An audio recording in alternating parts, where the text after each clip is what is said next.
From the chair.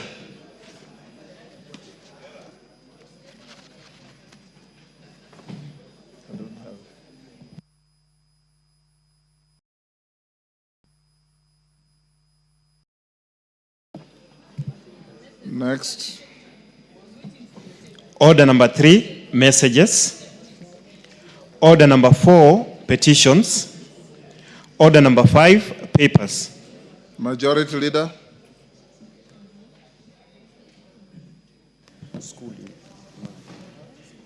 Next.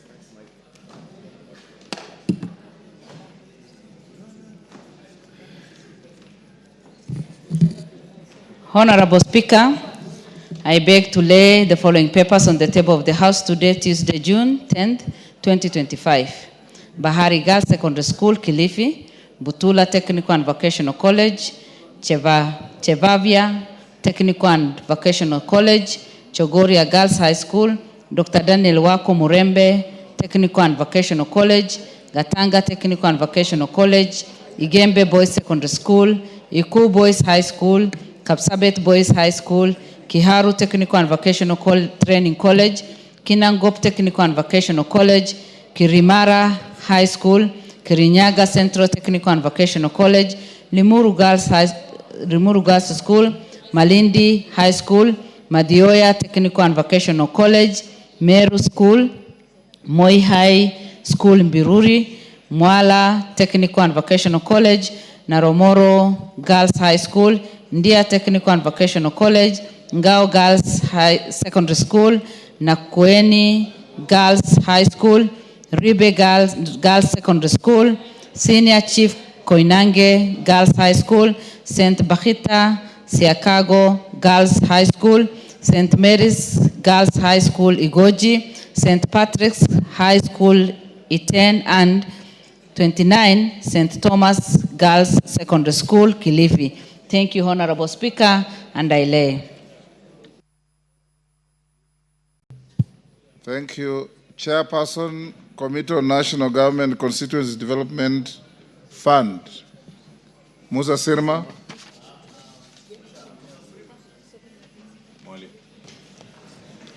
Thank you. Mwalio, go ahead. Yeah, thank you, Mr. Speaker. Honorable Speaker, I beg to lay the following papers on the table of the House today, Tuesday, 10th June 2025. Report of the Committee of the National Government Constituent Development Fund on the nominees to the National Government Constituencies Development Fund committees for 51 constituencies, which are Banisa, Bomachoge Chache, Butere, Buri, Embakazi Central, Galole, Gazi, Kilifi South, Kilome, Kimilili, Kuria East, Garissa Township, Ijara, Jomfu, Juja, Kabuchai, Kaiti, Kamkunchi, Matugu, Moyale, Musambweni, Muoroni, Landera, Loima, Lugali, Matayos, Nyatike, Rabai, Rangwe, Samburu East, Sotik, Suna West, Taveta, Teso North, Tongarin, Turukana Central, Turukana West, Muvita, Nyali, Nyando, Nyaribari Masaba, Vihiga, Ikolomani, Fumula, Katundu North, Madhira, Suba North, Dadaaf, Wajia East, Kandara, and the Chuka Igangombe. I beg to lay names, constituencies. Have you finished? Thank you. Next order. Order number 6, notices of motion. Mwalio. Mwalio, give your notice of motion. Or you are no longer holding brief for your chairman? I was holding for the brief for the chairman. Go ahead. Yeah, Speaker, I would like to give notice of the motion on the... It is not a liking. You beg to give notice of the following motion. Speaker, I beg to give a notice of the motion on the report of the Committee on the National Government Constituency Development Fund, on the nominees to the National Government Constituency Development Fund, committees for 51 constituencies.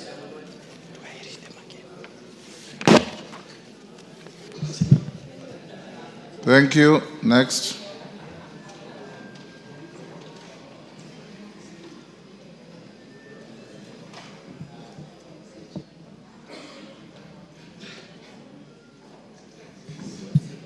Mwalio, I'm advised that what you have said does not amount to giving notice of a motion. Can you go and repeat for the record? You are a senior member of this house. You should not be caught in this kind of thing.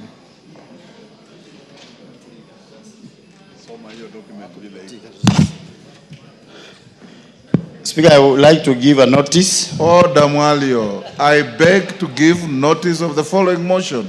I beg to give a notice of the following motion on the nominees to the 31 National Government Constituency Development Fund committees, that this House adopts the report of the National Government Constituency Development Fund for 51 constituencies, committees, list of nominees for the appointment for the following 51 constituencies, committees of the National Government Constituency Development Fund.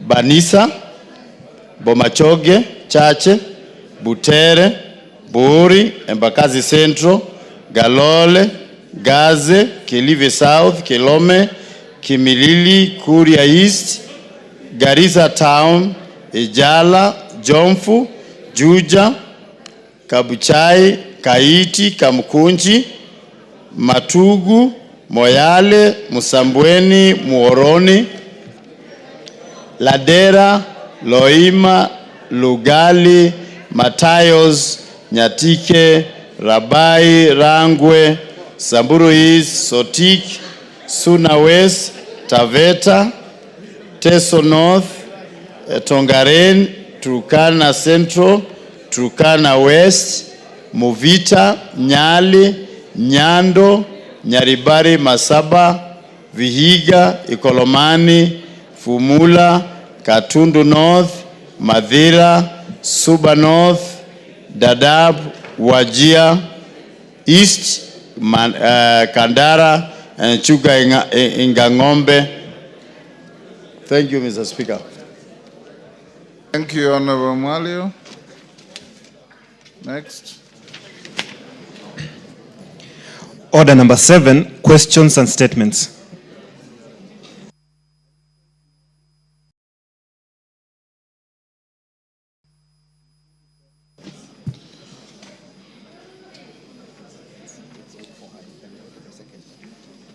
Honorable members, we're going to statements at order number 7. Remember, today is a day for Committee of Supply.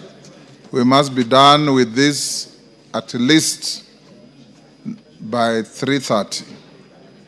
Jared Okello?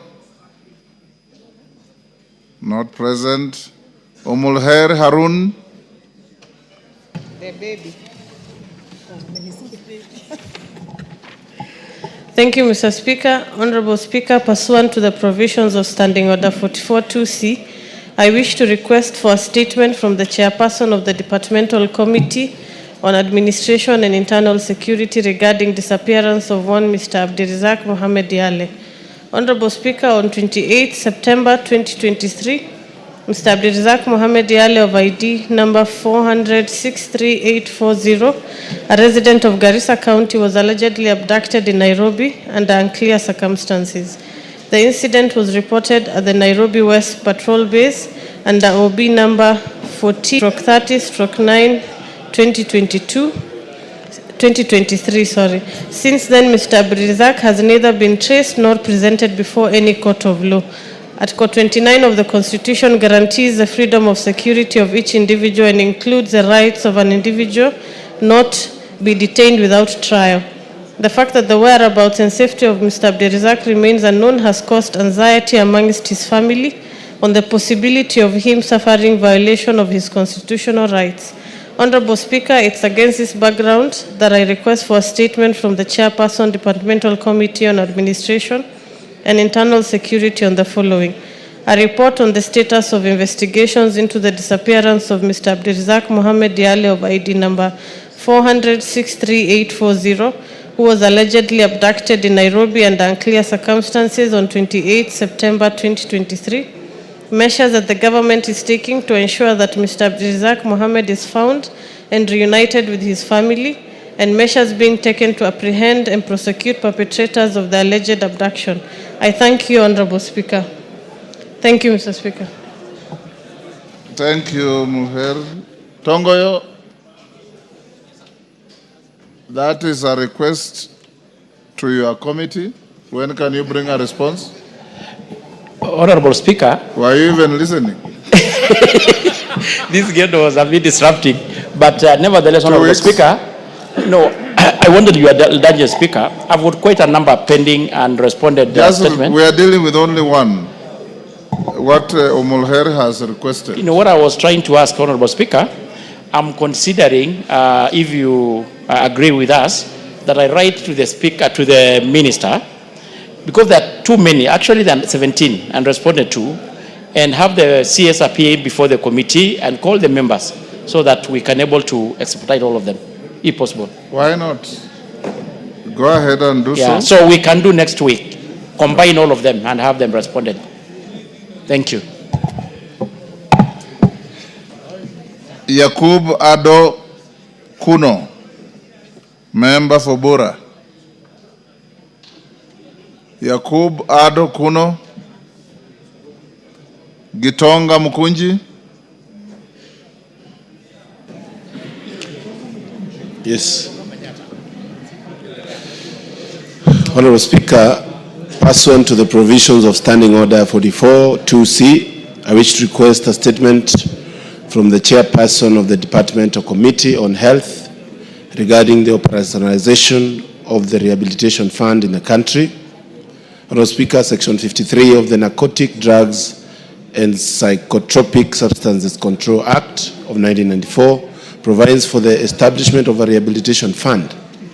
The section specifically mandates that the fund shall be used to establish, maintain, and support rehabilitation centers, cover expenditures related to the care, treatment, and aftercare of persons recovering from drug addiction, support and training and deployment of personnel involved in the rehabilitation of such individuals, and to facilitate community-based programs for prevention, treatment, and reintegration. The country continues to grapple with a rising tide of drug and substance abuse, which has had a devastating impact on individuals, families, and communities across the nation. In recent years, the situation has been compounded by an increase in the availability and consumption of illicit brews, narcotic drugs, particularly in vulnerable and undeserved areas. The proliferation of these harmful substances, often sold and consumed without regulation, has led to severe health challenges, increased rates of addiction, and broader social instability. Honorable Speaker, while the government has enacted punitive regulations and carried out enforcement operations targeting drug trafficking and illicit alcohol, there remains a significant gap in rehabilitation, treatment, and reintegration services for persons struggling with substance use disorders. Despite the clear provisions of the law, the fund has not been operationalized to date, thereby impeding the development and expansion of rehabilitation infrastructure and services that are urgently needed to respond to the national drug and substance abuse crisis.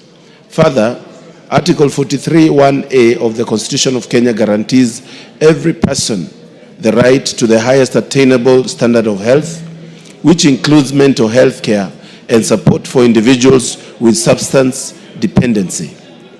The continued delay in activating the rehabilitation fund undermines the fulfillment of this constitutional right. Honorable Speaker, it is against this background that I request for a statement from the chairperson of the Departmental Committee on Health on the following. 1. Reasons as to why the Rehabilitation Fund, as established under Article 53 of the Narcotic Drug and Psychotropic Substance Control Act of 1994, has not been operationalized. 2. A report on the number, status, and geographical distribution of rehabilitation centers operated by government. And 3. Specific measures that the government put in place to assist individuals struggling with drug and substance abuse, including community-based interventions and access to public rehabilitation services. I thank you, Honorable Speaker. Chair Health, when can you bring a response? Thank you, Mr. Speaker. I think we need at least 2 weeks. I know the complexity of the issues involved, so at least 2 weeks we should be able to get the result. Right, the 2 report. weeks. Thank Okay. you. Mashua Waithaka, Honorable Member for Kiambu.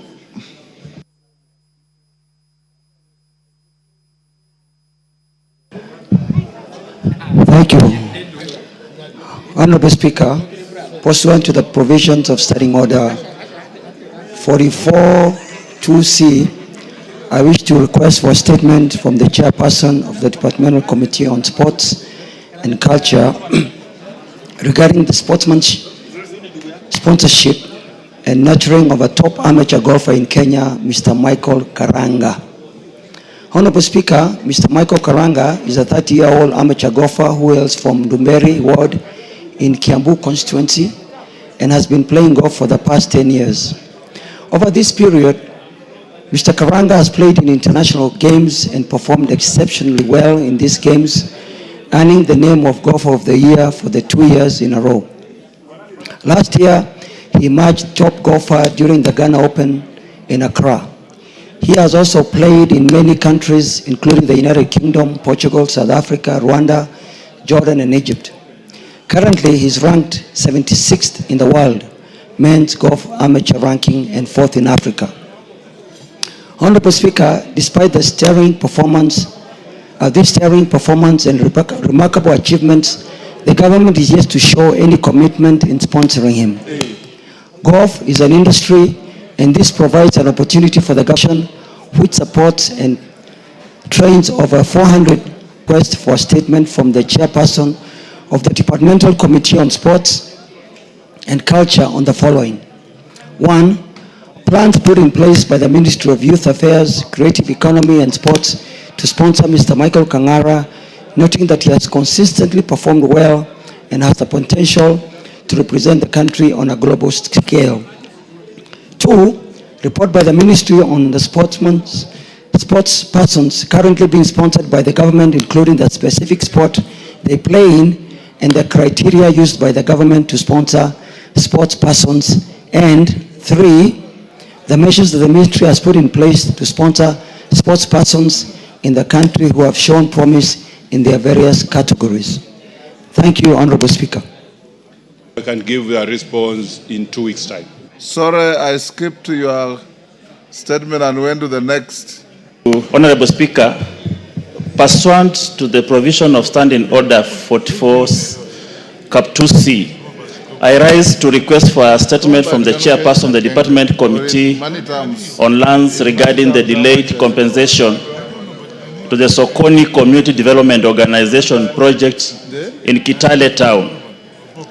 This is for the land compulsory acquired by the Kenya National Highways Authority for the construction of the Kitale Endebess Swamp, that is classification C45 road. Compulsory acquisition of land parcels belonging to the Sokoni Community Development Organization project in Kitale Town. This acquisition was referenced in subsequent Gazette notices, including number 11106 of 26 October 2018, Gazette notice number 8484 of 21st October 2020, and Gazette notice number 6376 and 6377 of 21st June 2021, to provide procedural updates to the public and the owners regarding inspection of plans and dates of notices of hearings for compensation claims by the affected persons. In compliance with these notices, the Sokoni Community Development Organization project submitted its claim for compensation to the National Lands Commission, and on 23rd July 2021, the Commission awarded compensation to the owners amounting to 1,928,792 Kenya shillings. However, up to date, only 398 Kenya shillings has been paid, and the balance of 964,394 Kenya shillings remains unpaid, with no clear communication or a commitment from the Commission regarding the expected timeline for completion of the payment. This prolonged delay has caused hardship to the members who were displaced and whose community operations were disrupted. Article 40, Cap 3 of the Constitution provides that if a person shall be deprived of a property for a public purpose, the government must make prompt payment in full of just compensation. Committee on Lands on the following. Number 1, reasons for the delay in payment of the outstanding compensation of Kenya shillings 964,394 to the Sokoni Community Development Organization project. Number 2, the specific timelines within which when the National Land Commission will complete the outstanding payment of 996,394 Kenya shillings. And lastly, the measures put in place by the Ministry of Lands, Public Works, Housing, and Urban Development. 2 weeks, Honorable Speaker. Thank you. 2 weeks. Catherine Omanyo, Women Rep Busia. Thank you, Mr. Speaker. Honorable Speaker, pursuant to the provisions of Standing Order 44-2, Section C, I rise to request for a statement from the Chairperson of the Departmental Committee on Transport and Infrastructure regarding the urgent need for expansion of the Busia-Kisumu Road and the Bungoma-Malaba Road to dual carriageways. Honorable Speaker, the Busia-Kisumu Road and the Bungoma-Malaba Road are vital transport networks in Western Kenya, linking key commercial towns and serving as transit routes for goods and services through the Busia and Malaba border points to and from the neighboring countries, including Uganda, the Democratic Republic of Congo, Rwanda, and Burundi. Notably, these major roads facilitate regional trade, contribute to local economies, and are integral in sustaining Kenya's position as a transport hub within the Northern Corridor. Honorable Speaker, the poor state and congestion resulting from the narrowness of the said roads continue to cause accidents and prolonged truck queues as they approach the Busia and Malaba border posts, affecting trade and transport. Further, the lengthy presence of truck drivers in those regions, particularly the Busia-Sega section of the Kisumu-Busia Road, has escalated cases of immorality and teenage pregnancies, posing serious social concerns. There is an urgent need to expand these key roads and designate truck parking yards so as to ease congestion, improve safety, and boost trade and economic growth in the region. Honorable Speaker, it is against this background that I request a statement from the Chairperson of the Departmental Committee on Transport and Infrastructure on the following. 1, immediate and short-term interventions by the Ministry of Roads and Transport and the Kenya National Highway Authority, KENHA, to address congestion and safety hazards pending the dualling of the said roads, including the timelines and budget. 2, the long-term plans, including financing mechanisms and projected timelines for the dual-link the Bungoma-Malaba Road and the Kisumu-Busia Road.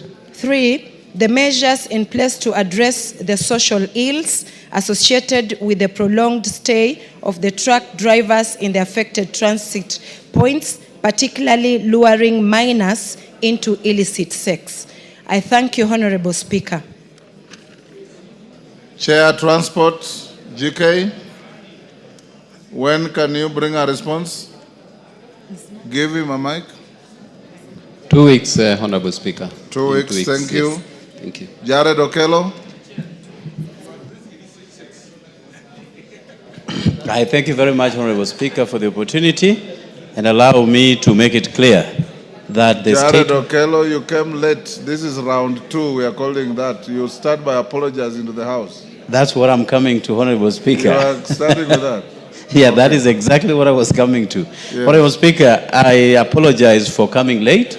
You had called me Yes. before, and I had not appeared because of some unavoidable circumstances. Honorable Speaker, the statement that I have is, I'm reading it on behalf of the Kabondo Kasipul constituency member of parliament, Honorable Eve Obara, who is out of the country. And here it reads, Honorable Speaker, pursuant to the provisions of Standing Order 44-2C, I wish to request for a statement from the chairperson of the Departmental Committee on Administration and Internal Security regarding the circumstances surrounding the tragic death of Mr. Alfred Ojwang, a teacher and social media influencer from Kabondo Kasipul constituency, while in custody at the Central Police Station, Nairobi City County. Honorable Speaker, on the 7th of June, this year of our Lord 2025, Mr. Alfred Ojwang was seized from his home in Kakoth Village, Kokwanyokakelo Ward, Kasipul, Kabondo constituency in Homa Bay County, by officers from the Directorate of Criminal Investigations, DCI. He was reportedly arrested over allegations of publishing defamatory content online. Mr. Ojwang was initially detained at Mawego Police Station before being transferred over 385 kilometers to Nairobi, where he was detained at Central Police Station. This situation raises concerns regarding the legality of the transfer of Mr. Ojwang from Homa Bay County to Nairobi. Section 71 of the Criminal Procedure Code, Cap 75, provides that an offense must be tried by a court within the local limits of the jurisdiction where it was committed, or where the accused person was apprehended. No court order appears to have been issued to authorize the transfer as required by law and the National Police Service standing orders. Even more distressing is the report that while at Central Police Station, Mr. Ojwang was placed in a solitary cell where he allegedly hit his head against the wall in the cell. He was then rushed to Mbagathi County Referral Hospital, where he was pronounced dead on arrival. The circumstances surrounding his death remain highly suspicious, Honorable Speaker. Mr. Ojwang was the only son, and his death has left his family devastated. Article 21 of the Constitution places an obligation on the state to observe, respect, protect, and fulfill the rights and fundamental freedoms of all individuals, including suspects in police custody. The unexplained death of Mr. Ojwang in a police cell demands full disclosure, accountability, and redress. Honorable Speaker, it is against this background that I request for a statement from the chairperson of the Departmental Committee on Administration and Internal Security on the following. Number 1, report on the circumstances that led to the death of Mr. Alfred Ojwang while in police custody at Central Police Station, including the legal basis for his arrest and reasons for his placement in solitary confinement. Number 2, the justification for the transfer of Mr. Ojwang from Homa Bay County to Nairobi County, contrary to the provisions of the law. Number 3, the current status of investigations by the Independent Policing Oversight Authority, IPOA, into the death of Mr. Ojwang, including whether an autopsy or inquest has been conducted, and lastly, the immediate administrative and disciplinary actions that have been taken against officers who apprehended and transferred the deceased to Nairobi and those who were on duty during the incident. I thank you, Honorable Speaker. And let me thank you, Honorable Speaker. Yesterday, you added your voice to this subject, and it is a testament that you are concerned on the plight and aspirations of the Kenyan people. And more importantly, you pushed for an impartial probe to be quickly carried out. And I thank you, Honorable Speaker, and we hope that an in-depth analysis of all the matters surrounding this death will be unraveled in good time. I thank you, Honorable Speaker. Honorable members, Honorable Passaris had also filed a request to seek a similar statement. And before I give you an opportunity to joyride on that, I acknowledge in the Speaker's gallery Nairobi Muslim Academy from Langata constituency, Nairobi, the SEK Junior School from Starehe, Nairobi,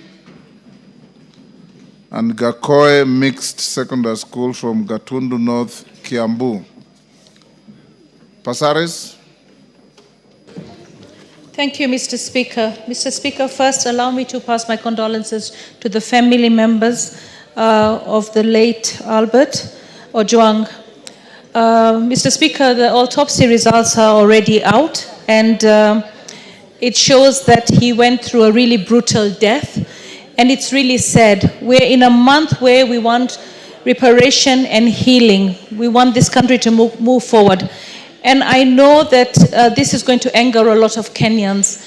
What I ask for is absolute expedition of the investigation, and I ask for the police for once to stand for the people of Kenya, to stand for justice, and to change their ways. Because if we try and play around with this case, it will not be good. The Right Honorable Raila Odinga has issued a statement on the same. It is time for us to address the wrongs and the rot that we have in the police service, but it's not all the policemen. I want people to know, I've seen on social media people calling for burning of police stations, attacking politicians. I want Kenyans to understand we're in this together. The police force is not all bad. The police force is there to serve us. So as we give condolences, as we ask for investigation. Under the new constitution is no longer a force, it's a service. Yes, actually, Utimishiko Wote, yes, I understand that, Mr. Speaker. Thanks for the correction. I just pray that the family finds peace and that we can do something right now to bring justice to this young man and all the lost souls that we've had in our country. Police brutality should end. The police should do what they're mandated to do and do it within the rule of the law as mandated and asked for by the President. Thank you, Mr. Speaker. Bowen, on the same? Yes, thank you, Honorable Speaker. Mr. Speaker, I want to support the question by the Honorable Jared. And Mr. Speaker, my condolences to the family, the Honorable member. Is Jared Okello is not a lady? Okello, yes. Yes. So, Mr. Speaker, let me say this. Yes. Mr. Speaker, it is very sad that a young man who just wrote something on a social media had to die. Mr. Speaker, when in Kerio Valley, bandits are brutalizing people, killing women and children, and there is nothing happening to them. Just because someone has written something on a social media, Mr. Speaker, and now his life is not there. Mr. Speaker, I want to ask the security heads in the country, Mr. Speaker, to take this matter very seriously. And Mr. Speaker, we want to condole with the family of Ojwang and ask IPOA to make sure that they investigate this matter and make sure those who are involved, Mr. Speaker, are brought to book. And Mr. Speaker, at the same time, Mr. Speaker, many of us here from the North Rift, Mr. Speaker, what people are going through there in the hands of bandits. And the police are just joyriding around town here, looking for people who are writing Twitter, writing on Facebook, and this one. They are not going for those bandits. So, Mr. Speaker, they must take their work very seriously. Thank you. Mele Odhiambo. Thank you, Mr. Speaker, for giving me this opportunity. Mr. Speaker, I also wish to give my condolences to the family of the late Ojwang on his unfortunate demise at the hands of some rogue officers. Mr. Speaker, indeed it is unfortunate that at this time, after we passed a new constitution making the police service a service, that we still have people who are behaving in the manner that we have seen. Mr. Speaker, I'd want to call on the President to ensure that the police that have been found to be behind the death of Ojwang and who are actually tainting the name of the police should be charged and should be prosecuted, and it should be fast, because justice delayed is justice denied. The problem is we have seen in this country sometimes people are arrested, and when the angers go down, then the case disappears. To show seriousness, this case should be fast-tracked. And Mr. Speaker, if IPOA is not in a position to, occasionally the government has actually employed the services of external forces and external investigators. For us to have confidence, perhaps the government may need to even consider that, because it's really, really unfortunate that a young person should be killed in this manner. And Mr. Speaker, I just want to tell the public, sometimes I know the frustration of the public, but the members of parliament are not the ones who are responsible for the death. We are actually feeling the same pain. And Mr. Speaker, for those of us who come from Homa Bay County, we even feel it more because this is our county. And so we don't want people in our county to be killed, even Kenyans to be killed, but especially people from Homa Bay County. We are only just the other day we lost Honorable Ngondowere. Now we are losing this man who is almost a neighbor to Honorable Ngondowere. So, Mr. Speaker, we want to see seriousness in the way the government deals with this. Thank you, Mr. Speaker. Murugara.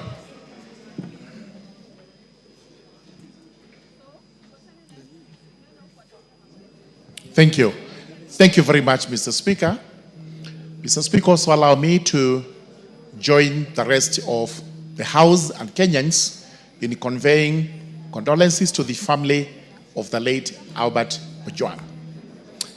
Indeed, it's very sad to have lost such a young man in circumstances which are unclear, which in those circumstances themselves puts our National Police Service into question, especially when they give a statement which on the face of it does not make sense. Honorable Speaker, we urge the service, IPOA, and everyone who is investigating to actually do the best they can to unravel the ministry, to unravel the mystery, so that justice is served on the family of this young boy who passed away in those circumstances. Sometimes we wonder why the police service actually has to conduct itself in the way it is doing. And what begs the question is whether their syllabus has changed since the days pre-colonial, or even the colonial days. Because we know very well during the state of emergency, we had these extrajudicial killings. Has this been carried on even up to today? Are there officers, whether senior or junior, who are giving instructions to have young boys executed? These are the questions we ask ourselves, and it is the high time we looked at the qualifications and the training of our police officers. Maybe there may be something wanting, the entry point level and the training they get at Kiganjo. Times have changed. We must now live to expectation. Justice must be done at all times, And we must condemn extrajudicial killings to the fullest. It should not be allowed, it should not be condoned, and this House should continue to condemn it day in, day out. Thank you, Mr. Speaker. Honorable members, this is by all means a very serious matter. Yesterday, yours truly here and others spoke to it in the same manner that you are speaking. The chairman of Security Committee, this matter is causing a lot of anxiety, and the explanations coming out, for those of you who have read the book Steve Biko, it sounds like a Steve Biko story. And I would want to direct the chairman of security. I know Thursday is budget day, but we have half an hour before budget starts. You will bring a preliminary report and statement to the House on Thursday at 2:30 to inform the House and the country the progress so far made in the investigations and some response to the issues raised by the Honorable Jared Okello on behalf of Ifo Bara, the Honorable Pasaris, Mili, Morugara, and Bowen. And I know many members have issues on this.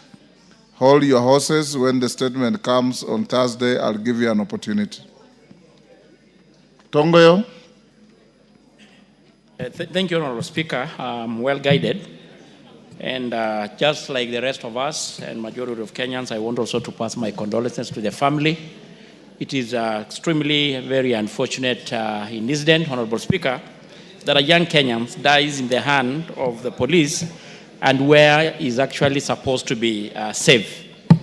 Honorable Speaker, as you are guided, I want to confirm to you and Kenyans and this House that we are all disturbed. And this morning, we had already written, of course, and the clerk has even signed the letter to summon the IG and the IPOA to brief the committee on behalf of this House on what has happened and the update on the investigation, so that by the afternoon, as you instructed, I will be able to give at least a preliminary report on the same, Honorable Speaker.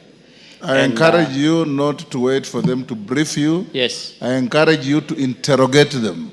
Yeah, Honorable Speaker, actually what Yes. I wanted to, if it is even possible, the members who raised issues here, they can as well even appear and of course give support to the committee to really, because Honorable Speaker, heads must roll. Thank you. Yes. Thursday at 2:30. Yes. Honorable members, in the public gallery, we have Kabungut Boys School, Bomet Central, Bomet, Solai Day School from Rongai, Nakuru, Mukuri Girls High School for Mara, Tarakaniti. On my behalf and on behalf of the whole House, we welcome the schools, their students, their teachers, and all those accompanying them to the House of Parliament. Responses to statements, administration, Tongoyo, to the statement by Doris Donya. Is Donya in the house? Donya, is she in the house? Yes, there she is. Go on. Thank you, Honorable Speaker. And as well as I respond to the statement being sought by Honorable Donya, Honorable Speaker, I need your indulgence. Also here with me, Honorable Speaker, you remember last week you did instruct me to update the House on the latest investigation report in inquiry on the alleged abduction of George Ngoibori, the Member of Parliament for Juja constituency. Honorable Tongoyo, today is a supply day. We're going into the committee at 3:30. The Koimburi matter, I can see you with the volumes of files. Very thorough investigation, Honorable Speaker. You will do that tomorrow.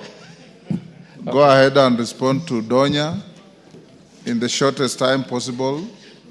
because we have to go into committee at 3:30. Well guided, Honorable Speaker. Bring your volumes tomorrow.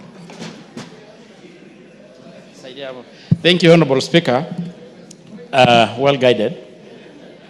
Honorable Speaker, in response to the question, a statement being sought by Honorable Member of Parliament for Kisii on the tragic death of Sylvia Kimonto and the escalating cases of gender-based violence, I want to start, and the member in particular wanted to know circumstances that led to the killing of Miss Sylvia Kimonto and how the suspect accessed the victim's room at the university, and the status of investigation and the action being taken to prosecute the perpetrators, and the immediate and long-term measures put in place within the institution of higher learning to guarantee the safety of students, particularly female students who remain disproportionately vulnerable. Honorable Speaker, I state as follows.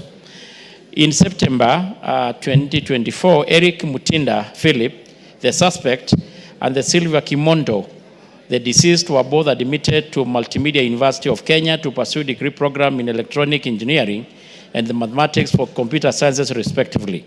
The two became friends and developed an intimate relationship. However, on February same year, their relationship deteriorated, leading to separation. On the 28th March, Eric Mutinda traveled to his sister's residence in Kasarani, sub-county, for a long weekend visit, where he stayed until 30th March. Upon return, he proceeded to his room in Block E, hostel room 301, where he found his two roommates. While preparing for a scheduled hiking trip to Ololua picnic site, Eric realized he was missing a chest bag that he needed for the trip. In search of the bag, he went to Sylvia Kimondo's room, room 90, located in Block B. At the same, Sylvia was alone doing laundry since her roommate, Abigail Salama, had gone to church outside the university. During this encounter, Eric attempted to reconcile with her, urging her to resolve the issue that had led to their breakup. Despite his persistent efforts, Sylvia's family declined to rekindle the relationship. The situation escalated into a heated argument, and the suspect strangled Sylvia, resulting in her death. He then placed the body into a green media-sized suitcase belonging to the deceased and moved the suitcase to his own room. Later that day, he dumped the body in a rooftop water reservoir tank on the Block B. Honorable Speaker, on the status of investigation, Ms. Sylvia Ayaya reported the disappearance of her daughter on the 1st April at Langata Police Station, VIDE or bin number 3114 of 2025. Ms. Ayaya revealed that in her search for Sylvia, she had visited the university and checked her daughter's hostel room. While there, she tried to reach out Eric Mutinda, hoping he could shed the light on Sylvia's last known movement. However, the suspect refused to disclose any information. On the 2nd April, the university security team conducted a search within the campus. During the search, they discovered a body dumped inside a rooftop reservoir tank at Block B hostel. The university's management immediately reported the matter to the DCI Langata. At about 6, a team of officers from the DCI homicide and the DCI headquarters crime scene investigation, the Nairobi area, responded to the scene. The key evidence was collected from the scene, and upon examination, the body was positively identified as that of the Sylvia. The suspect then attended a church service at Jesus is Alive Ministries in Nairobi and gave Sylvia's mobile phone as an offering, after which he traveled to his family rural home in Sultan Hamud Township, Makueni. While at his rural home in a company of his father and mother, news came out in national television about the discovery of a body within Multimedia University rooftop reservoir tank, and it was at this point when he confessed how he killed the deceased before dumping the body in a water tank. Subsequently, his parents escorted him to Sultan Hamud Police Station, where he was booked under bin number 444, 2025. The DCI homicide detectives collected the suspect from Sultan Hamud Police Station. During the interrogation, he confessed to the murder and also led investigators to the church where he had given the Sylvia's mobile phone as an offering. DNA samples from both the suspect and the deceased were submitted to the government chemist for forensic analysis. And on the 8th, the postmortem was conducted by the chief government pathologist, Dr. Johnson Odur, which revealed that the cause of death was asphyxia due to ligature strangulation along the blunt force injury to the head. Investigation established that Eric Mutinda acted alone with the motive identified as a relationship-related dispute. He was subsequently transferred to Capitol Hill Police Station and later presented before Kibera Law Courts for a miscellaneous application. The court granted 21 days custodial order to allow the completion of investigation. The DCI homicide team is working in close collaboration with the Office of the DPP to ensure appropriate charges are preferred on the suspect. The matter is scheduled for mention on the 28th April 2025 when the suspect, Eric Mutinda, will be formally charged with the offense of murder contrary to Section 203 as read together with Section 204 of the Penal Code. And I think that should be sufficient, Honorable Speaker. Thank you. Honorable Donya, this matter appears to be a homicide case already before court. So you should tread carefully so that what you say and ask now does not prejudice the criminal proceedings before court. You may seek a clarification if you wish. Thank you, Mr. Speaker. I'm well conversant with that. I did media law, and what the chair has said is very correct. I've been following on the matter. This time, the statement has really has been captured very well. I appreciate that response, Mr. Speaker, and if you could allow me, people don't know the direct line for gender-based violence. Sometimes they want to report, they don't know the number. So if I can share the number, Mr. Speaker, it can help. And if also them, they expedite on acting on GBV matters. The number is 1195. Simple, and it works. Thank you, Mr. Speaker. Thank you, Honorable Donya. Chair Housing and Chair National Cohesion, you will give your responses tomorrow at 2:30. Honorable Joseph Tonui is in the House. You will get your response, Honorable Member, tomorrow afternoon. Abdul Haro, you will get your response tomorrow afternoon.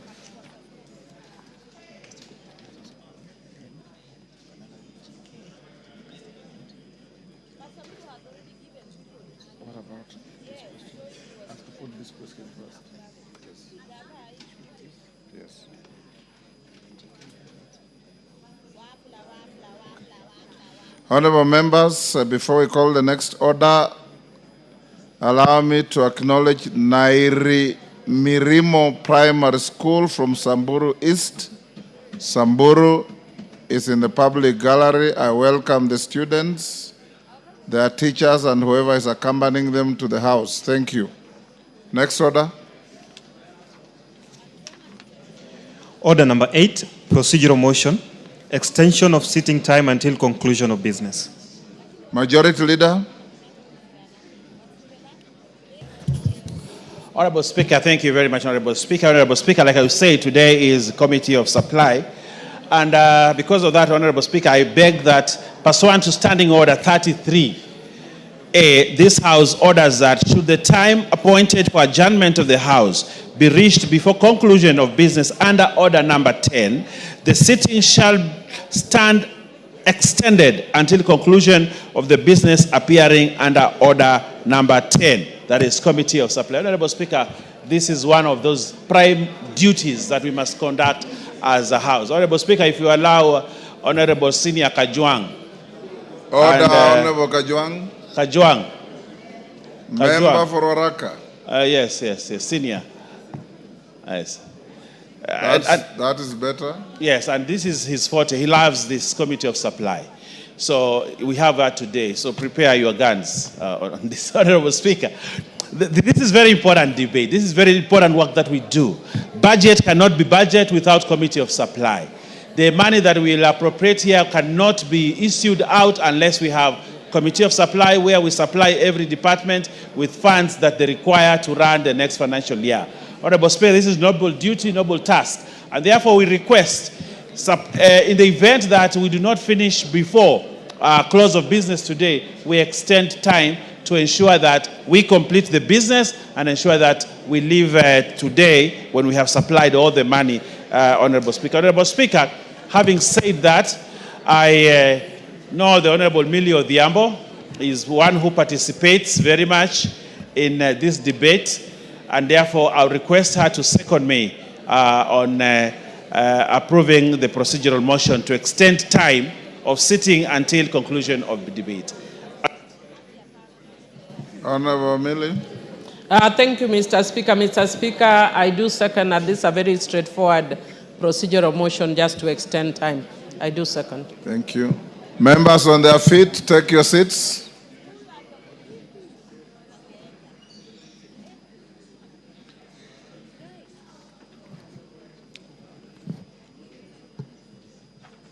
Order. Honorable members, I now propose the question at order number 8, which is that pursuant to the standing order 33A, this House orders that should the time appointed for adjournment of the House be reached before conclusion of business under order number 10, the sitting shall stand extended until conclusion of the business appearing under order number 10, Committee of Supply. Put the question. I'll now put the question at order number 8, order, which is that pursuant to Standing Order 33A, this House orders that should the time appointed for adjournment of the House be reached before conclusion of business under order number 10, the sitting shall stand extended until conclusion of the business appearing under order number 10, Committee of Supply. As members of that opinion say aye. Will those of the contrary opinion say nay? The ayes have it.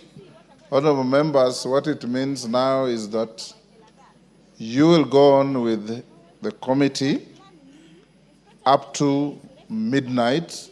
If you do not finish, then you will go on tomorrow morning. So we'll allow the proceedings to go on up to midnight. That's the end of the day. Today, 1 minute past midnight is tomorrow. So at midnight, we stop the clock. Tomorrow in the morning, if we are not finished, we have to get back to the committee so that we can finish, because whatever you are doing will inform and be part of the highlights of the budget statement by the Cabinet Secretary for Treasury on Thursday afternoon. Next order. Order number 9, motion. Consideration of the budget estimates for the financial year 2025-2026. Third and final allotted day, question to be put. Order, members on their feet, take your seats. Honorable Naika, take the nearest seat.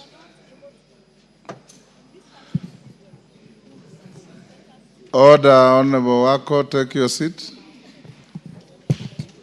Honorable members, I'll now put the question at order number 9, which is that this House adopts the report of the Budget and Appropriations Committee on its consideration of the estimates of revenue and expenditure and the medium term for the financial year 2025-26, laid on the table of the House on Wednesday, 4th June 2025, and pursuant to the provisions of Article 221 of the Constitution, Section 39 of the Public Finance Management Act 2012 and Standing Order 239-1, approves the issuance of a sum of Kenya shillings 2 trillion 538 billion 593 million 978,440 from the consolidated fund to meet the expenditure during the year ending 30th June 2026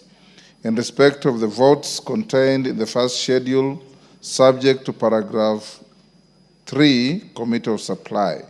2, makes the policy and financial resolutions contained in the second schedule to the order paper. And 3, orders that the Speaker do now leave the chair to facilitate the consideration of the said budget estimates with respect to each vote and program in the Committee of Supply as contemplated under Standing Order 240, consideration of estimates in the Committee of Supply. As members of that opinion say aye. Aye. Will those of the contrary opinion say nay? Nay. The ayes have it.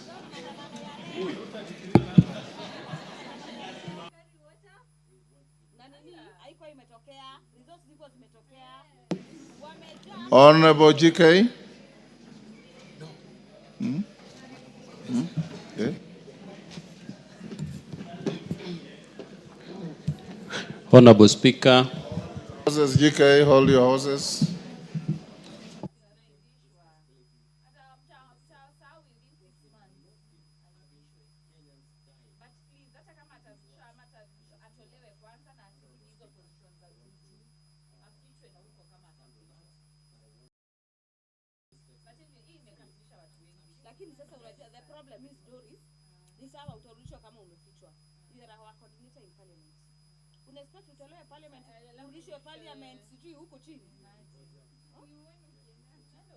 Not necessary, to not even sit well with you.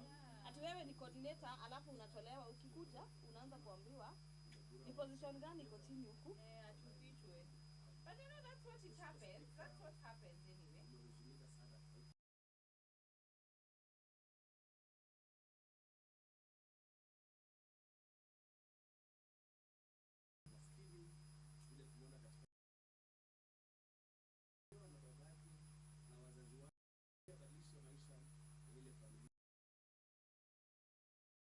Next order.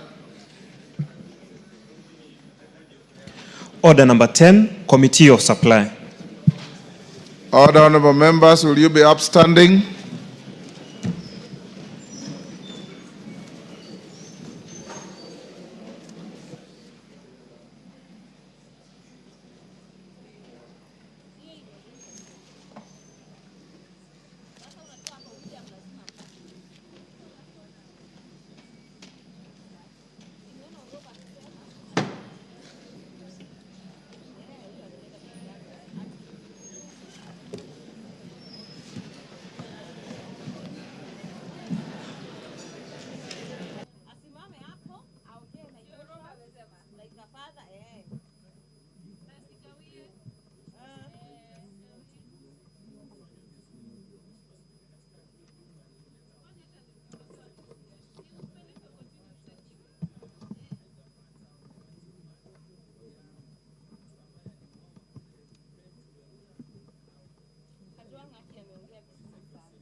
Honorable members, we are now in the Committee of Supply on the budget estimates for the financial year 2025-2026.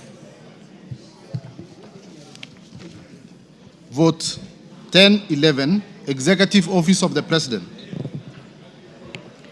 I propose the question that the sum not exceeding Kenya shillings 5,372,401,534 be issued from the consolidated fund to complete the sum necessary to meet the recurrent and development expenditure during the year ending 30th June 2026 in respect of vote 11011. Programs under vote 1011. 1. Government printing services. 2. General administration, planning and support services. 3. Government advisory services. And 4. Leadership and coordination of government services. I propose the question that the programs under vote 1011 as read out and the sums allocated in the schedule be approved. I now put the question that the programs under vote 1011 as read out and sums allocated in the schedule be approved.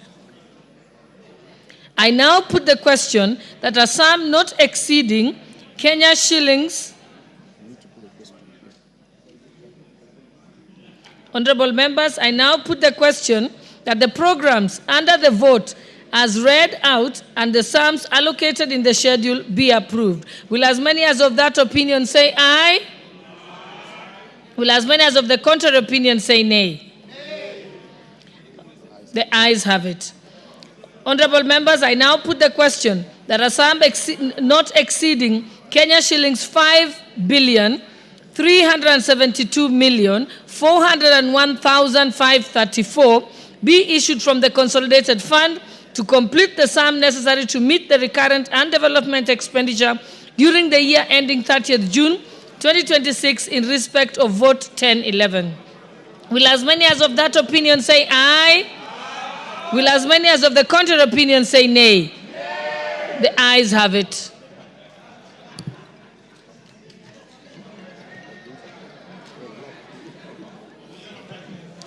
Vote 1012. Office of the Deputy President.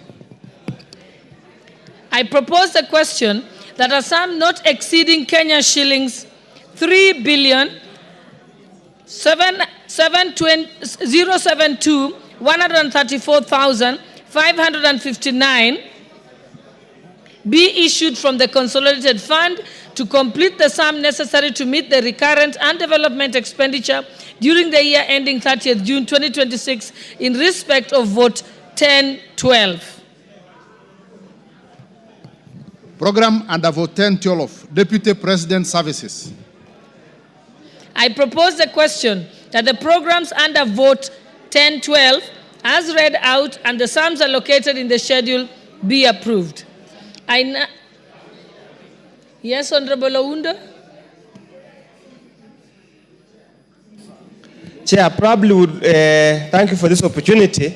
Allow us to ask the Chair of Budget and Appropriation Committee to basically explain to the people of Kenya why would an office have close to 3 billion for recurrent expenditure and only 100 million for development. We need to explain what does this office of the Deputy President does that requires a whopping 3 billion. And there are no drugs in hospitals, there's no capitation in schools, people are being killed every day and night. We need to be explained what is this thing all about. Thank you, Chair.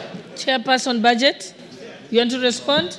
Or let me give Mheshimiwa Makali first, and then I'll come to the chairperson. Yeah, thank you so much, Honorable Chairperson. Honorable Chairperson, I want to associate myself with the comments by Dr. Undo, that even though I'm a member of the Budget Committee, I think really we've said many times, it's good to get our priorities right. I hope the money we are putting here is not the money we are seeing be distributed to Kenyans all over the country. I believe this money will be put in the right use, because we said Harambes will not allow them. So I hope this money will be, is not that money, Honorable Chair, as even we support.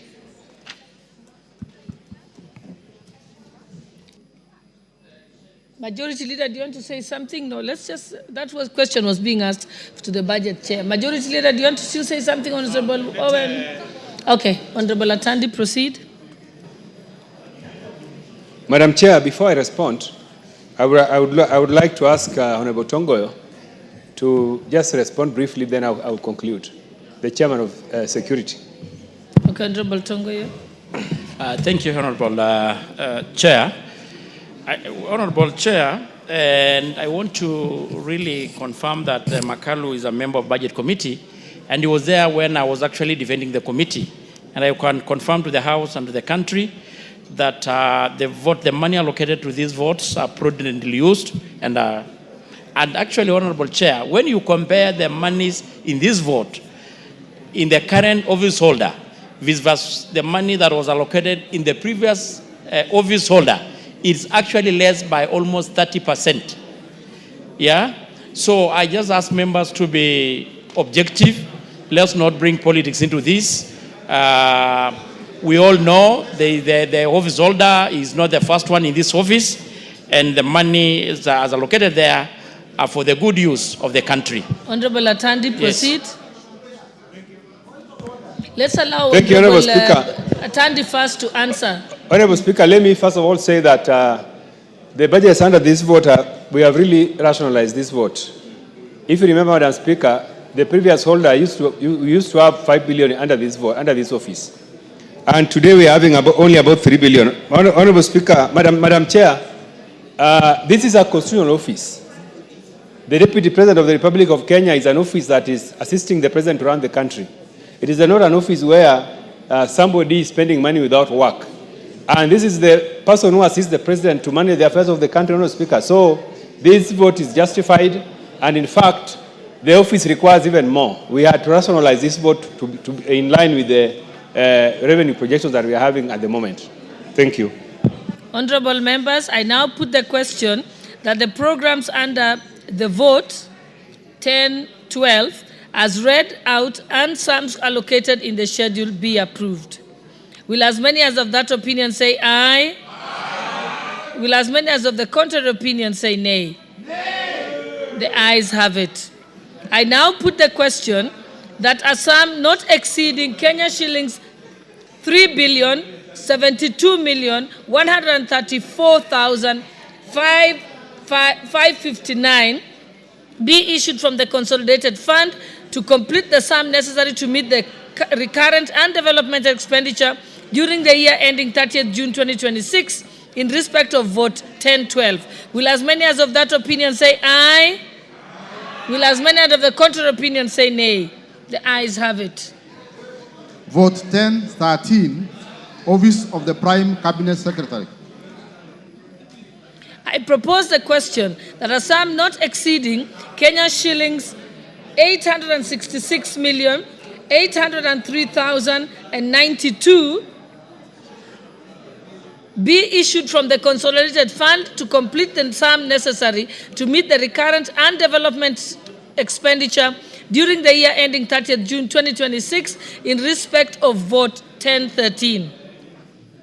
Program under vote 10-13, Government Coordination and Supervision.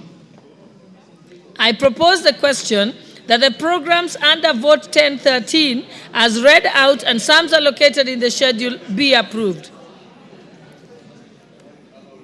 I now put the question that the programs under vote 10-13 as read out in the and sums allocated in the schedule be approved. Will as many as of that opinion say aye? Aye. Will as many as of the contrary opinion say nay? The ayes have it. I now put the question that a sum not exceeding Kenya shillings 866,803,092 be issued from the consolidated fund to complete the sum to meet the recurrent and development expenditure during the year ending 30th June 2026 in respect of vote 10-13. Will as many as of that opinion say aye? Aye. Will as many as of the contrary opinion say nay? The ayes have it. Vote 10-14, State Department for Parliamentary Affairs. I propose the question that a sum not exceeding Kenya shillings 363,508,889 be issued from the consolidated fund to complete the sum necessary to meet the recurrent and development expenditure during the year ending 30th June 2026 in respect of vote 10-14. Programs under vote 10-14. 1. Parliamentary liaison and legislative affairs. 2. Policy coordination and strategy. And 3. General administration, planning and support services. I propose the question that the programs under Vote 1014 as read out and sums allocated in the schedule be approved. I now put the question. Honorable Makali. Yeah, thank you so much, Madam Chairperson. What I was saying, Madam Chairperson, if you listen to what the programs are, and these are the issues we are raising, Madam Chair. Coordination, administration. We are saying even as we do this, we could do better in terms of prioritization. I don't think some of these things, really, Madam Chair, will not make a lot of sense to a country where we are facing serious challenges in terms of health and education, even as we support. Honorable Awunda. Chair, I find the programs under this vote extremely interesting, and more so to say, Honorable Chair, they actually contravene the Constitution of Kenya. I mean, Article 95 all the way provides that the work of Parliament belongs to members of Parliament. So what else are we doing here in this particular office? What kind of legislation? Yet all the bills that come in this house are under the majority leader.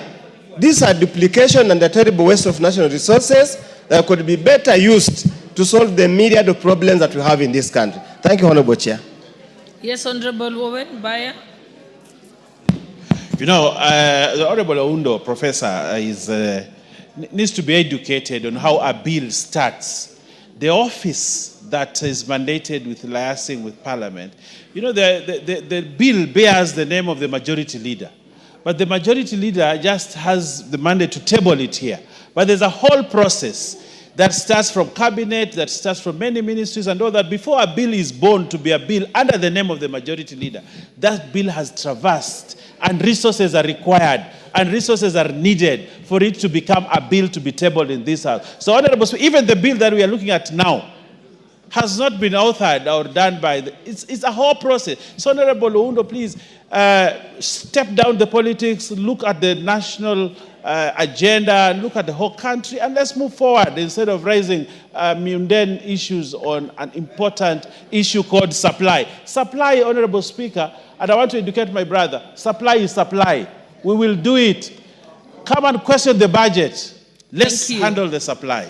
I put the question that the programs under the Vote 1014 as read out and sums allocated in the schedule be approved. Will as many as of that opinion say aye? Will as many as of the contrary opinion say nay? The ayes have it. I now put the question that the sum not exceeding 363,508,889 be issued from the consolidated fund to complete the sum necessary to meet the recurrent and development expenditure during the year ending 30th June 2026 in respect of Vote 1014. Will as many as of that opinion say aye? Will as many as of the contrary opinion say nay? The ayes have it. Vote 1015, State Department for Performance and Delivery Management. I propose the question that a sum not exceeding Kenya shillings 701,404,489 be issued from the consolidated fund to complete the sum necessary to meet the recurrent and development expenditure during the year ending 30th June 2026 in respect of Vote 1015.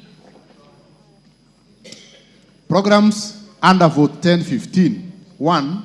Public Service Performance Management. 2. General Administration, Planning and Support Services. 3. Service Delivery and Management. And 4. Coordination and Supervision of Government. I propose the question that the programs under Vote 1015 as read out and sums allocated in the schedule be approved. I now put the question that the programs under Vote 1015 as read out and sums allocated in the schedule be approved. Will as many as of that opinion say aye? Aye. Will as many as of the contrary opinion say nay? The ayes have it. I now put the question that a sum not exceeding Kenya shillings 701,404,489 be issued from the consolidated fund to complete the sum necessary to meet the recurrent and development expenditure during the year ending 30th June 2026 in respect of vote 1015. Will as many as of that opinion say aye? Will as many as of the contrary opinion say nay? The ayes have it. Vote 1016. State Department for Cabinet Affairs. I propose the question that the sum not exceeding Kenya shillings 228,723,204 be issued from the consolidated fund to complete the sum necessary to meet the recurrent and development expenditure during the year ending 30th June 2026 in respect of vote 1016. Program under vote 1016. Cabinet Affairs Services. I propose the question that the programs under vote 1016 as read out and the sums allocated in the schedule be approved. I now put the question that the programs under vote 1016 as read out and the sums allocated in the schedule be approved. Will as many as of that opinion say aye? Will as many as of the contrary opinion say nay?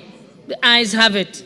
I now propose the question that a sum not exceeding Kenya shillings 228,723,204 be issued from the consolidated fund to complete the sum necessary to meet the recurrent and development expenditure during the year ending 30th June 2026 in respect of vote 1016. Will as many as of that opinion say aye? Will as many as of the contrary opinion say nay? The ayes have it. Vote 1017. State House. I propose the question that a sum not exceeding Kenya shillings 8,578,908,099 be issued from the consolidated fund to complete the sum necessary to meet the recurrent and development expenditure during the year ending 30th June 2026 in respect of vote 1017. Program under vote 1017. State House Affairs.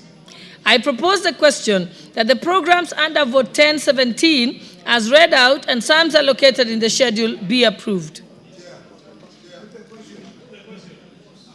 Honorable Mbui.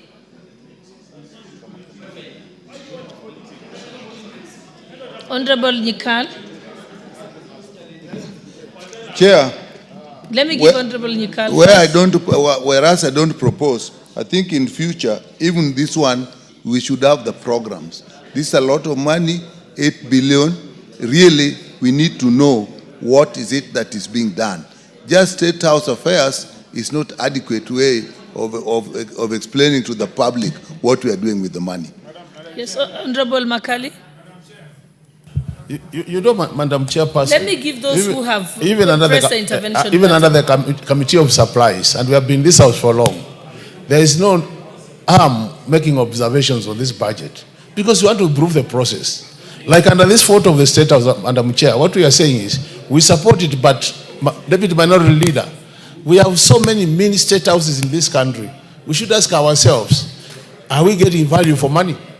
And this is what we are saying, even as we do them, can we do due diligence to make sure that wherever they are, we are getting, because they have employees, they have staff members and everybody. It becomes very expensive. And we are saying we could make better use of some of these resources. It's not that we are opposing, but these are important observations so that as we go to the future, we have a record of what we are saying. We support Honorable Chair. Yeah, Honorable Chepkonga.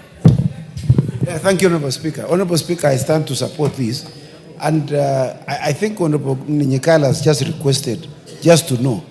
If you are turned to the next page, Madam Chair, you will see under State House, for capital expenditure is 894 million shillings, not a lot of money, as compared to recurrent expenditure of 7.6 billion.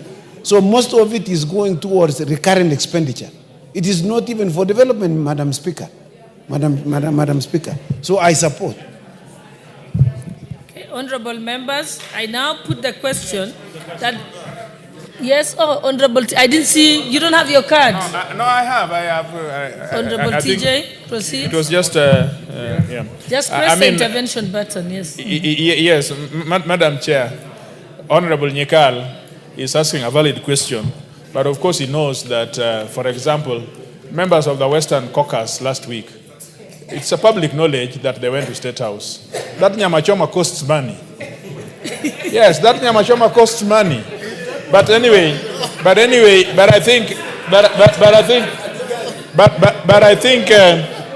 think Honorable Nyekal is asking a valid question that can this all nyamachomas be costed? So that we know that nyamachoma is so much, and chicken is so much, and ugali is so much, so that we have a program-based budget. Thank you, honorable members. Honorable Launda. Yeah. Chair, again, let's be very clear. Honorable Bayer has misled the country. The budget's being made now. The other time was just a committee report. So allow us to highlight what we think are areas of points of concern. While I accept that the presidency needs to run and function so that the country remains united, but combined the two, honorable chair, the deputy president and the president having a recurrent expenditure of close to 11 billion looks obscene in a situation where we have tight physical environment. I hope those who are in charge will save some of that money so that when, as TJ says, we are given enough nyamachoma and tea whenever we visit State House. Thank you, Honorable Speaker. Honorable members, I now put the question that the programs under Vote 1017, as read out and sums allocated in the schedule, be approved. Honorable, will as many as of that opinion say aye? Aye. Will as many as of the contrary opinion say nay? The ayes have it. I now put the question that sum not exceeding Kenya shillings 8,578,908,099 be issued from the consolidated fund to complete the sum necessary to meet the recurrent and development expenditure during the year ending 30th June 2026 in respect of Vote 1017. Will as many as of that opinion say aye? Aye. Will as many as of the contrary opinion say nay? The ayes have it. Vote 1018, State Department for National Government Coordination. I propose the question that the sum not exceeding Kenya shillings 244,266,125 be issued from the consolidated fund to complete the sum necessary to meet the recurrent and development expenditure during the year ending 30th June 2026 in respect of Vote 1018. Program under Vote 1018, Government Coordination and Supervision. I propose the question that the programs under Vote 1018 as read out and sums allocated in the schedule be approved. I now put the question that the programs under Vote 1018 as read out and sums allocated in the schedule be approved. Will as many as of that opinion say aye? Will as many as of the contrary opinion say nay? The ayes have it. I now put the question that a sum not exceeding Kenya shillings 244,266,125 be issued from the consolidated fund to complete the sum necessary to meet the recurrent and development expenditure during the year ending 30th June 2026 in respect of Vote 1018. Will as many as of that opinion say aye? Aye. Will as many as of the contrary opinion say nay? The ayes have it. Vote 1023, State Department for Correctional Services. I propose the question that a sum not exceeding Kenya shillings 22,344,709,553 be issued from the consolidated fund to complete the sum necessary to meet the recurrent and development expenditure during the year ending 30th June 2026 in respect of Vote 1024. This is?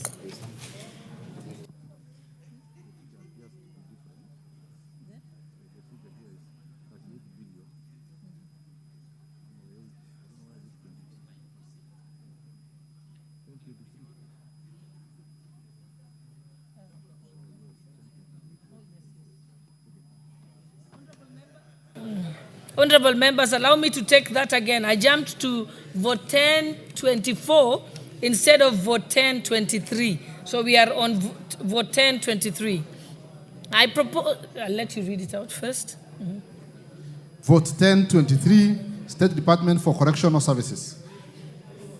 I propose the question that a sum not exceeding Kenya shillings 38,108,310,239 be issued from the consolidated fund to complete the sum necessary to meet the recurrent and development expenditure during the year ending 30th June 2026 in respect of vote 1023.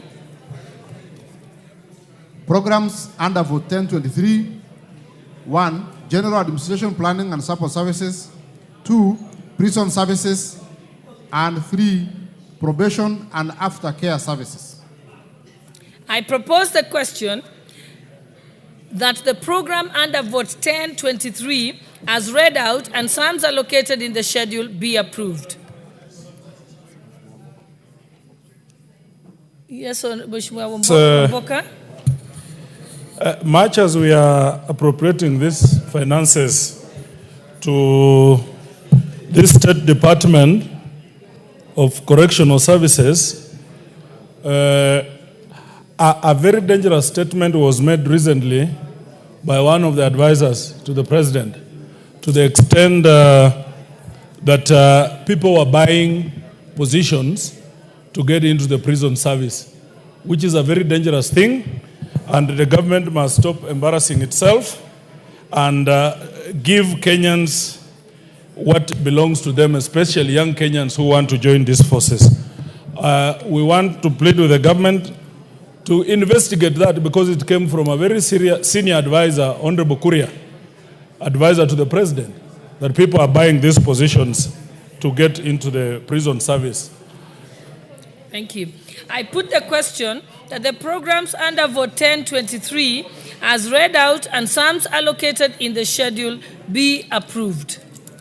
Will as many as of that opinion say aye? Will as many as of the contrary opinion say nay? The ayes have it. I now put the question that a sum not exceeding Kenya shillings 38,108,310,239 be issued from the consolidated fund to complete the sum necessary to meet the recurrent and development expenditure during the year ending 30th June 2026 in respect of vote 1023. Will as many as of that opinion say aye? Will as many as of the contrary opinion say nay? The ayes have it. Vote 1024, State Department for Immigration and Citizen Services. I propose the question that a sum not exceeding Kenya shillings 22,344,709,653 be issued from the consolidated fund to complete the sum necessary to meet the recurrent and development expenditure during the year ending 30th June 2026 in respect of vote 1024. Programs under vote 1024. 1. Migration and Citizen Services Management. 2. Population Management Services. And 3. General Administration and Planning. I propose the question that the program, allow me to put the question and propose the question, then we can get to debate. I will give you an opportunity. So I propose the question that the programs under vote 1024 as read out and sums allocated in the schedule be approved. Okay, Honorable Karoli, now you can comment. Thank you very much, Honorable Chair. I'm quite interested in getting to be updated or appraised whether we have made provision for issuance of ID cards to students while still in school free of charge in the ensuing financial year. I would like to hear that from the chair of that committee. Thank you. Chair, budget, is it yours, Honorable Tongoyo? Honorable Tongoyo? The question is, have you provided for ID cards? For students particularly. We have provided money for the same, but Honorable Chair, it's never enough. That's why we keep employing this House to keep adding the resources so that we can able to provide the same. Thank you. Thank you. Okay, my members, I now put the question that the programs. Yes, Honorable Karoli, you're not satisfied? I'm not satisfied. It would have been better if the Honorable Chair told us how much provision they have made for issuance of ID cards to students in school and what the shortfall is, so that we can prepare ourselves, other than having a generalization as an answer. Thank you, Honorable Chair. Member for Kwanza.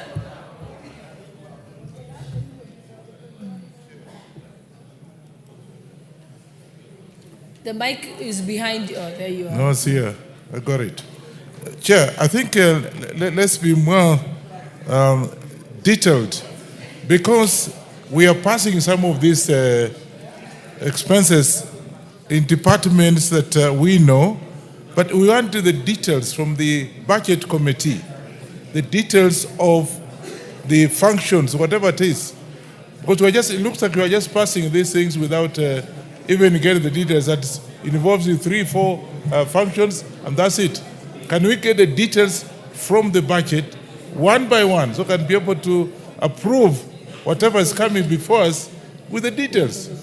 We are not just going to pass it just because it has come and you have to pass it. Member for Kwanza, I think if you look at your order paper, some of the last pages, it has the details explained, so that you can say this is written here, but we need a further explanation.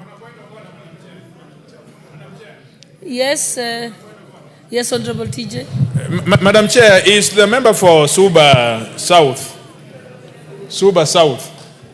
is he in order to imply that children in secondary schools should be provided with IDs? What is the average, really, what is the average age of a child in school in the present education system? Is he implying that 16-year-olds and 15-year-olds should be given IDs? Yes, Honorable Bayer. To respond to the member for Kwanza, Honorable Speaker, it is very important, and maybe to contribute to the general debate, that the Committee of Supply has 3 documents. The first document that we see here, and then the second document, which is the first schedule, and then there's also the third schedule. Honorable Speaker, if you want to understand what Committee of Supply is, you must look at all the 3 documents, so that you don't have to ask these questions of can we get the details and all that, because the details are in the third schedule. And we need, Honorable Speaker, to have people to look at all those documents so that we can move in sync. The Committee of Supply can take longer than necessary, Honorable Speaker, if we go through the way we are going. It's long and tedious, I already Honorable notified, Speaker, but we need to look at all documents, Honorable Speaker. Yes, Honorable Wamboka. Madam Chair, budget making process is so important. So important for the honorable member not to say what he's saying, that we just need to go through it very quickly. No. Even if we take a month, even if we take how many days, we must interrogate the budget in detail. There is nothing wrong for Honorable Karoli asking those details. Yeah. And by the way, this thing is so bulky. If a member has to, at one point, look at this, what is being proposed here, and then he has to go to the other side, it will take forever. So relax, Honorable Bayer. We must interrogate the budget. Okay. Yeah, you have out of order. You have no point. Honorable Owino, member for Diwa. Thank you, Chair. Thank you, Chair. Honorable member is misleading us. Yes. What we are looking for is the Schedule 2, which should have vote and programs. That's where the problem is. You just write like the State House. The State House is not a program. We need those programs spelled out, even as we support. Honorable members, And I think maybe there is a fourth document members should always look at, is what was given at the committee reports. So, yes, Honorable Makali. You know, Madam Chair, it's important that we get the process right. The country moved from itemized budget to program budgeting. So if you want to see in details, you must go to the printed books. So you can't be demanding those things when we are here, because we moved from itemized to program budgeting. And that's why we are discussing about programs. But you know, you don't want to give me a chance to talk, and the deputy minority is misleading the House. This is my area where I specialize. So you need to consult me on matters budget. Honorable members, I now put the question that the programs under Vote 1024, program under Vote 1024, as read out and sums allocated in the schedule, be approved. Will as many as of that opinion say aye? Will as many as of the contrary opinion say nay? The ayes have it. I now put the question that a sum not exceeding Kenya shillings 22,344,709,653 be issued from the consolidated fund to complete the sum necessary to meet the recurrent and development expenditure during the year ending 30th June 2026 in respect of Vote 1024. Will as many as of that opinion say aye? Will as many as of the contrary opinion say nay? The ayes have it.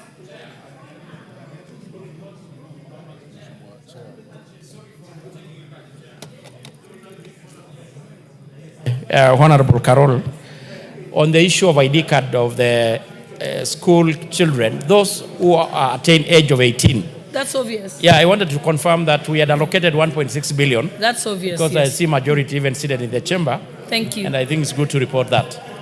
Thank you. Vote 1025, National Police Service. I propose the question that a sum not exceeding Kenya shillings 127 billion 91 million 374,077 be issued from the consolidated fund to complete the sum necessary to meet the recurrent and development expenditure during the year ending 30th June 2026 in respect of Vote 1025. Program under Vote 1025, Policing Services. I propose the question that the programs under Vote 1025, as read out and sums allocated in the schedule, be approved. What's your point of order, Honorable Mwenje? Thank you, Chair. Chair, I want to bring to your attention this issue of, or just to discuss the vote on 1025, the 127 million. Honorable Chair, we have the chair of the Security Committee here.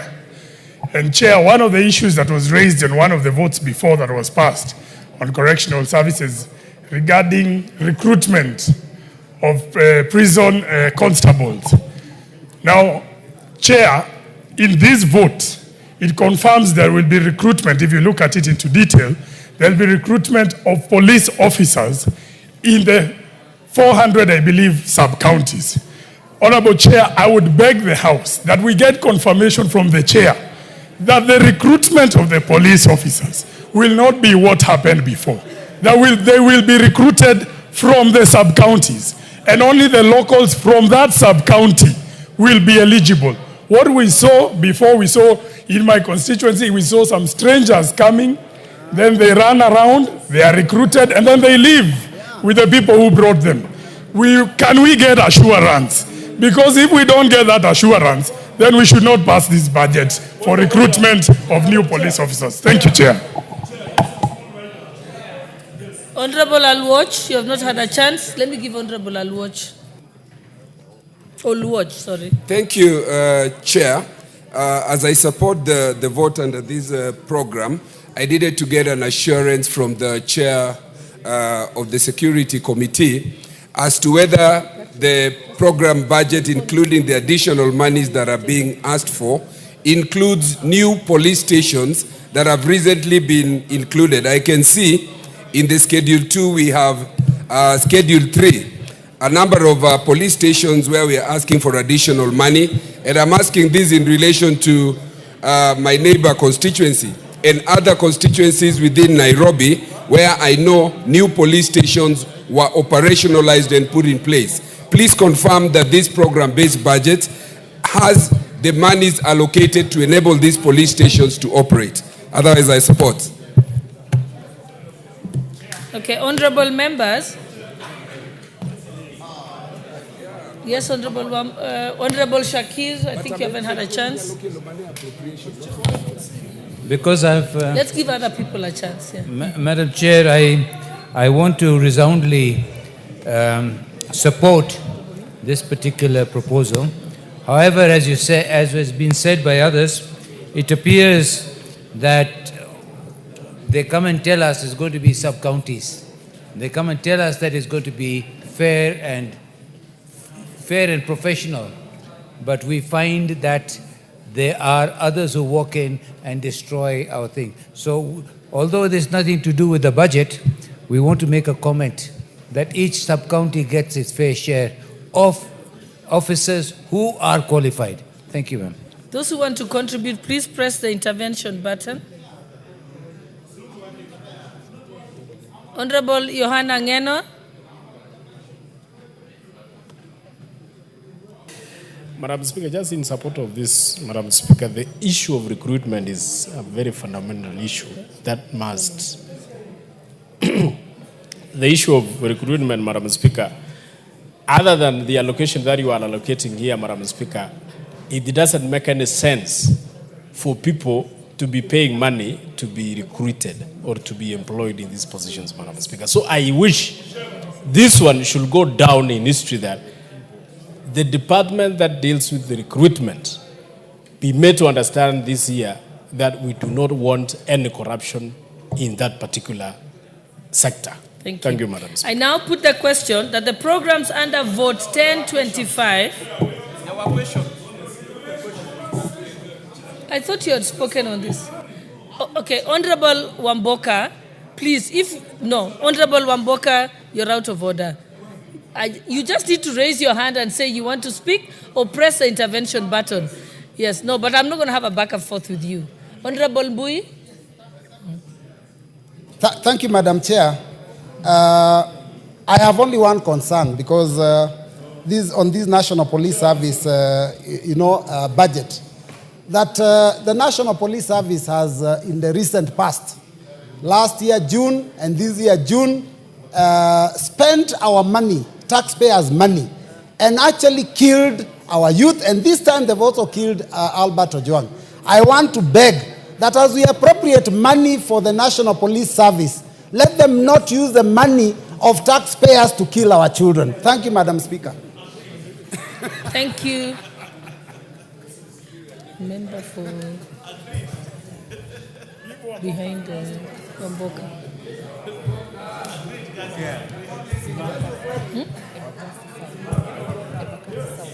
Okay, member for Embakasi. Thank you, Madam Chair. Thank you, Madam Chair. Madam Chair, it is very important that we point out some of as we fund these sagas and departments. For example, the prisons came to Embakasi South constituency, the prisons department, and they came with 2 vehicles. Some youth, some young people came in 2 vehicles. And then the people ran, and at the time of the recruitment, the 4 youth that came from those 2 vehicles are the ones that were recruited. And also a 1 young man. So the total of 5 people that were recruited by prisons were not people from Embakasi South. We must make sure that if they're going to recruit people from the constituency, only the people from that constituencies are recruited, not outsiders. The prison warden cannot come driving a car and then the youth get off his car, they come run, and then at the end of the tally, we are shown that they are the ones who have been picked. Second, the murder of Ojwang. We must stop killing our youth. We must stop killing our youth. There is no way that a young man is picked from Nyanza and is brought all the way to Nairobi, very healthy. The day before... Honorable Mawathe, the day before... Actually. Honorable Mawathe, you're out of topic. There was a statement issued today earlier on. About The order it, he paper, said. many members had a chance to respond to it. There is going to be a report being given next week. So stick to the Committee of Supply topic. Kind of, Madam Chair, it is important. This is of national interest. If there's a statement that's coming up, but it was wrong The for us. statement already came up. I know you said there's an additional point, and I hear you, and I'm fully guided. But the point still remains: the murder of Ojwang by hitting his head on the wall. That's not possible. Okay, honorable members, I now put the question that the programs under vote 1025, as read out, and sums allocated in the schedule, be approved. Will as many as of that opinion say aye? Will as many as of the contrary opinion say nay? The ayes have it. I now put the question that a sum not exceeding Kenya shillings 127 billion 91 million 374,077 be issued from the consolidated fund to complete the sum necessary to meet the recurrent and development expenditure during the year ending 30th June 2026 in respect of vote 1025. Will as many as of that opinion say aye? Will as many as of the contrary opinion say nay? The ayes have it. Vote 1026, State Department for Internal Security and National Administration. I propose the question that a sum not exceeding Kenya shillings 35 billion 874 million 503,186 be issued from the consolidated fund to complete the sum necessary to meet the recurrent and development expenditure during the year ending 30th June 2026 in respect of vote 1026. Programs under vote 1026. 1. General Administration and Support Services. 2. Policy Coordination Services. And 3. National Government Field Administration Services. I propose the question that the programs under vote 1026 as read out and sums allocated in the schedule be approved. I now put the question that the programs under vote 1026 as read out and sums allocated in the schedule be approved. Will as many as of that opinion say aye? Will as many as of the contrary opinion say nay? The ayes have it.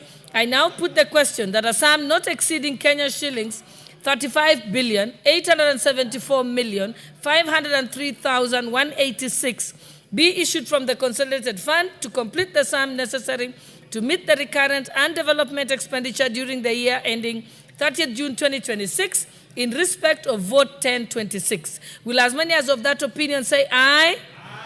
Will as many as of the contrary opinion say nay? The ayes have it. Vote 1032, State Department for Devolution. I propose the question that the sum not exceeding Kenya shillings 17 billion 246 million 352,790 be issued from the consolidated fund to complete the sum necessary to meet the recurrent and development expenditure during the year ending 30th June 2026 in respect of vote 1032. Program under vote 1032, Devolution Services. I propose the question that the programs under vote 1032 as read out and sums allocated in the schedule be approved. What's your point of order, Honorable Mwenje? Thank you, Honorable Chair. Honorable Chair, we need some clarity on this amount from the Chair of Budget, which I believe is what even the Honorable Wamboka is trying to find out, why this amount of 17 billion, which you can see is being referred to as recurrent and development. And you know very well this money, Honorable Chair. Any money going to these counties is just being lost and plundered by these governors.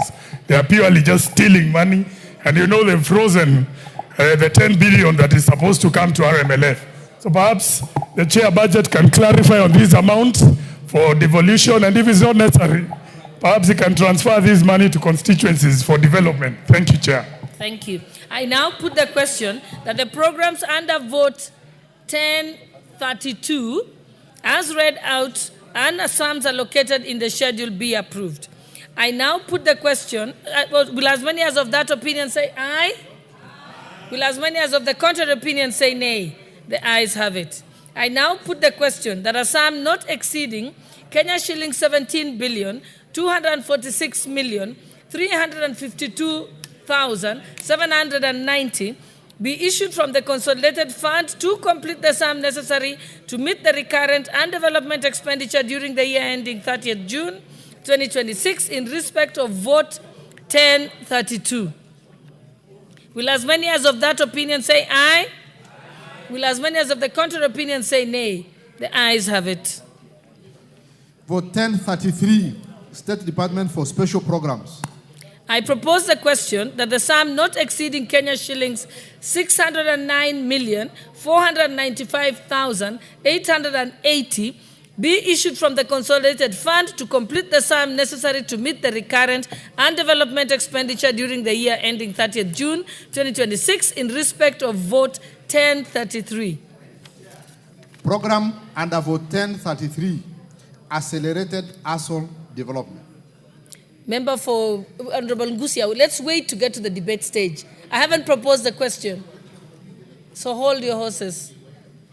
I now propose the question that the program under vote 1033, as read out and sums allocated in the schedule, be approved. Okay, Honorable Ngusia, now you can have your go at it. Thank you very much, Chair. Chair, based on the prevailing weather conditions in most of the arid and semi-arid areas, I think this money is so little, Chair, we need to mark it, and maybe in the future in supplementary budget we add more. So I think the special programs have been underfunded completely. 609 million is so little to meet the expectations of these marginalized areas. Thank you, Chair. Thank you. I now put the questions that the programs under vote 1033, as read out and sums allocated in the schedule, be approved. Will as many as of that opinion say aye? Will as many as of the contrary opinion say nay? The ayes have it. I now put the question that the sum not exceeding Kenya shillings 609,495,880 be issued from the consolidated fund to complete the sum necessary to meet the recurrent and development expenditure during the year ending 30th June 2026 in respect of vote 1033. Will as many as of that opinion say aye? Will as many as of the contrary opinion say nay? The ayes have it. Vote 1036, State Department for Arid and Semi-Arid Lands and Regional Development.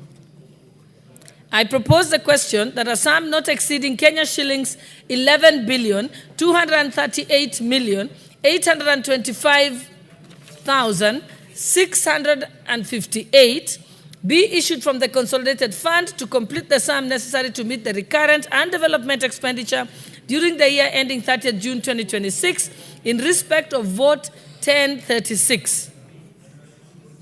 Programs under vote 1036. 1. Accelerated arid and semi-arid land development. There is an amendment, Honorable Jane Kagiri. Thank you, Chair.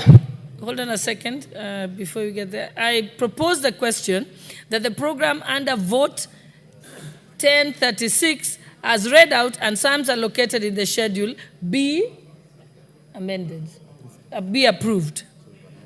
So now I'll give you a chance, Honorable Kagiri. Chair, I beg to move that the first schedule be amended in vote 1036 in brackets State Department for Asals and Regional Development under the program 0733000 Accelerated Asal Development by deleting the expression Kenya shillings 5,162,002,697 appearing in column 6 gross current estimates and substituting therefore the expression Kenya shillings 4,802,002,697. Chair, allow me to explain that the National Council for Nomadic Education in Kenya, NACONEC, was mandated to promote access, retention, transition, and completion of basic education for learners in nomadic, marginalized, and other undeserved areas, specifically those in arid and semi-arid lands, that is the ASALs. Honorable Speaker, Laikipia happens to be one of those areas, and I believe for us to retain NACONEC to retain this budget at the Ministry of Education it would enable NACONEC to ensure the alignment with education. We are not just feeding these children, but we are ensuring that they continue with their education. By allocating this money to the Department of ASAL, these are people who are detached from the system of education and may not be following through with what our children need to achieve. Honorable Speaker, Honorable Chair, it's also good to remember that we are a country that is constrained on resources, and as the Ministry of Education monitors and evaluates other programs, it is good that NACONEC retains the feeding program, because that is a program that will be under the Ministry of Education. Chairperson, on sustainability, for how long can ASAL continue ensuring and monitoring that our children remain in school if they're the ones who are going to run the program? Honorable Chair, my humble amendment would be in regard to ensuring that this fund is returned to NACONEC under the Ministry of Education, so that we ensure our children are retained in schools. Of course, I know when it is ASALs, they don't appreciate that there are places like Kisargei, like Laikipia County, where our children have to be ensured they're going to school. And at the Ministry of Education, they know all their schools in these areas, and they'll be able to monitor which child did not come to school, how they are faring in their education, and how they're able to continue with their education. Chairperson, I move. Thank you. I propose the question that the program accelerated arid and semi-arid. You let me propose the question first, and then you will have an opportunity. Honorable members, I propose the question that the program accelerated arid and semi-arid lands development under Vote 1036 be amended as proposed. Okay, now Honorable, who was that who wanted to speak? Yes, Honorable Ngongoyo. Madam Speaker, I rise to support the amendment. Madam Speaker, coming from Kajiado,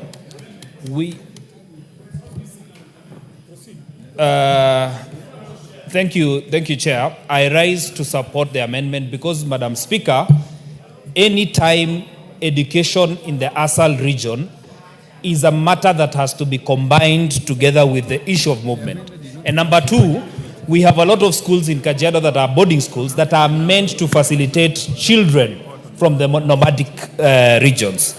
So I rise to support this amendment. It will favor children, specifically during movement, Madam Speaker, and I want to agree with the Honorable Kagiri that this is the right direction. Let the money remain in the Ministry of Education, because we must cluster education together with these regions that are called the ASAL regions, and coming from Kajiado, this will be a beneficial attachment when it goes to the Ministry of Education. Thank you very much.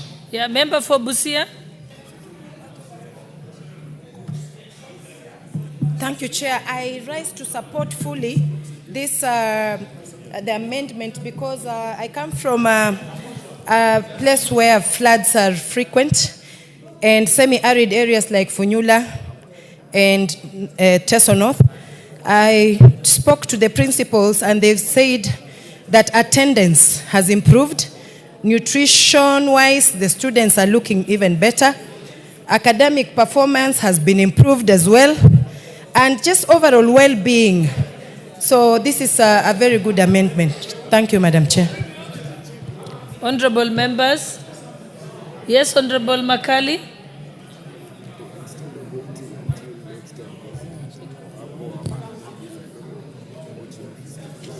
Yeah, you know, Madam Chairperson, I really have no problem with this amendment.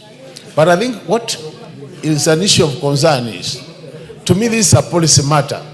That the money was with another body and is being moved to another body.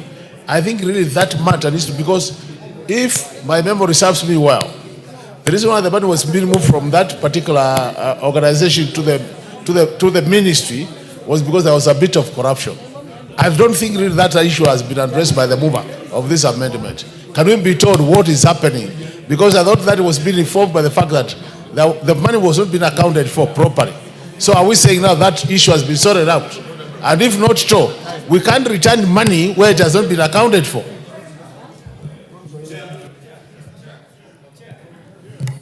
Majority Leader. Thank you, Chair. Chair, I rise to oppose that amendment. And I want to agree there have been issues on accountability, as Honorable Makali says. And Honorable Makali has been a very diligent member of the Budget and Appropriations Committee. To Honorable Speaker, there was a cabinet decision a decision by cabinet to move that function from the Ministry of Education, and that has since not been rescinded. 3, Honorable Speaker, the Budget and Appropriations Committee has not even considered that particular amendment and agreed with it in committee in line with Article 114 of our Constitution. Therefore, strongly oppose that particular amendment, Honorable Speaker, Honorable Chair. And I can see the Chair of the Budget Committee preparing to say something. Chair Budget is preparing to speak. But Chairperson Budget, this was approved by the Speaker and it was in the order paper. So what's the position? Madam Chair, you know the Speaker may have approved it, but it did not pass through the Budget and Appropriations Committee, as has been explained by the Leader of Majority. So, Madam Speaker, the amendment is rejected and it falls.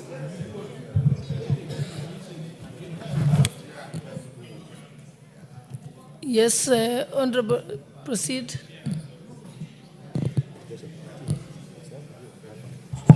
Madam Speaker, I think the amendment is quite in order. You know, we are trying to insinuate that the Ministry of Education through NACONEC has failed to perform its functions. Do we have a report in this House that really talks about the same, whereby we are talking about NACONEC has failed its core duties of managing these funds? We don't have that report. So if that is the case, and you know schools fall under the Ministry of Education, as much as I know that the Ministry of ASAL has capacity to do other things for the regions of ASAL, but these are matters about education, schools, and the Ministry of Education through NACONEC is better placed to really handle this kind of funds. As we speak, we have no report that has been tabled in this House to talk otherwise about NACONEC's inability to handle these funds. I support the amendment. I'll give Honorable Justice Keme. Thank you, Madam Speaker. While I agree on the need to have the school feeding program in not only arid and semi-arid areas, but other parts of the country, this has been met with the abuse and shifting it back to where it was domiciled, Madam Speaker, would not do justice to the people of this country. So much as Honorable Kagiri has given us fundamental reasons for supporting it to go back, I disagree myself because the process has been abused and it has only benefited a few people. Thank you, Madam Speaker. Member for Laikipia, you'll be the last one, then we can let the House vote. Thank you, Speaker. Speaker, allow me to remind this Honorable House that it is not the duty of our children to suffer on behalf of corrupt individuals in this country. If there's a challenge at NACONEC, action needs to be taken on the individuals who mismanaged money. However, it should not be our children who are in arid and semi-arid areas who are supposed to suffer on their behalf. Number two, Honorable Speaker, when we are told about a cabinet decision, the legislature is what directs the executive, and never has the executive been the one to direct the legislature. Honorable Speaker, we will not allow our children in arid and semi-arid areas to suffer on behalf of corrupt individuals. Deal with the individuals, but give our children the food in the streams that they deserve to get it in. Thank you, Honorable Speaker.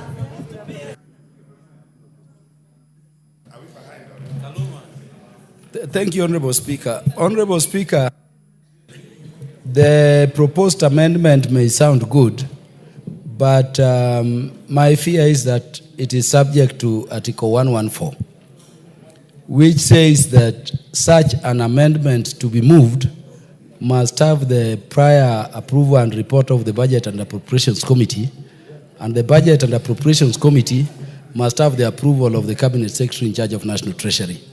So I think it may be well-meaning, but we need your guidance on whether it can proceed in the manner proposed. Okay, let me, Chairperson Budget.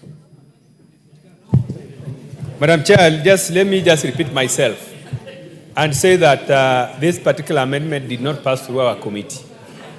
And it was not processed through the Budget and Appropriations Committee.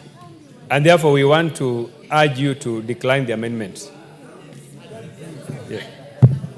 It's not for me to decline the amendments. You're going to vote as the House. Honorable Makilap. And then we'll come to member for Kwanza. Thank you, Madam Speaker. I rise, Madam Speaker, NACONEC is founded through an amendment of Education Act. So if it has to be moved to another ministry, then there is need for amendment of that act that created NACONEC and the Ministry of Education. Madam Speaker, so which way can we move a body to another institution without amending the act that created it? If it is still the same act under the Ministry of Education, then how did you move it to another area without amending the parent act that created it? Madam Speaker, that is point of law. Member for Kwanza. Madam Speaker, I think let's have some interest. The ASL and the regional development authorities are two different things. I want to give you my background. I was managing director for two parastatals, regional development authorities. And the two are completely different. So what I think we should do, separate the regional development authority and then we put ASL have its own accord, because Regional Development Authority during Kibaki's time was one of the best regional coordination for development of this country. But now I think as it is, I know there's some money which has been put there. I think, Madam Speaker, I want us to agree so that I can separate the two. Regional Development Authorities is a different things altogether as opposed to ASL integration. So I want this to be separated so that it can be able to move forward. Regional development authorities are very important for Member for Madare. development. Thank you very much, Madam Chair. The proposed amendment may be very well-meaning, but unfortunately, Honorable Chair, this is a matter within the remit of the Chair or the Speaker to give direction on, since the matter of the provision of the Constitution, which is a condition precedent, it is not even a matter to which we can vote, Madam Chair. It is not subject to a vote. It is a matter within the remit of the Chair to rule on. Did we comply with 114 or not? That is the matter before you, Madam Chair.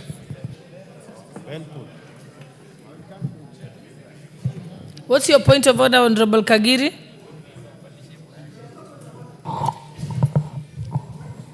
Chairperson, I withdraw. What are you withdrawing? Just make it clear.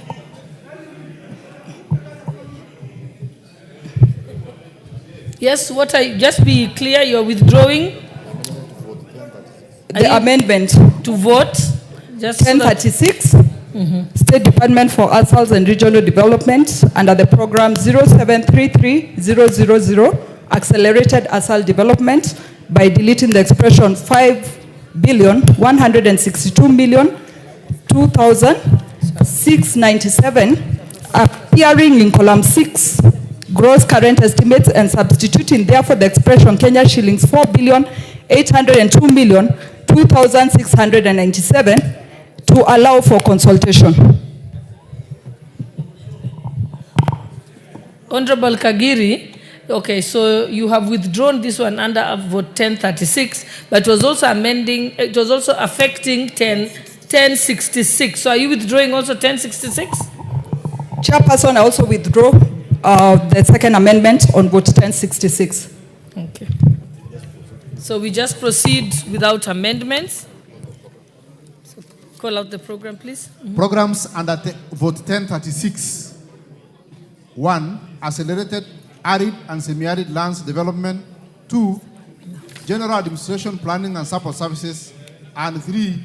Integrated regional development. Honorable members, I propose the question that the programs under vote 1036, as read out and sums allocated in the schedule, be approved.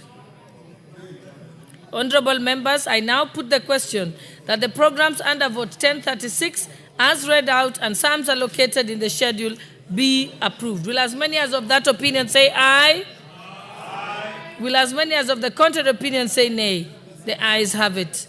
I now put the question that a sum not exceeding Kenya shillings 11 billion 238 million 825,658 be issued from the consolidated fund to complete the sum necessary to meet the recurrent and development expenditure during the year ending 30th June 2026 in respect of vote 1036. Will as many as of that opinion say aye? Aye. Will as many as of the contrary opinion say nay? The ayes have it. Vote 1041, Minister of Defense.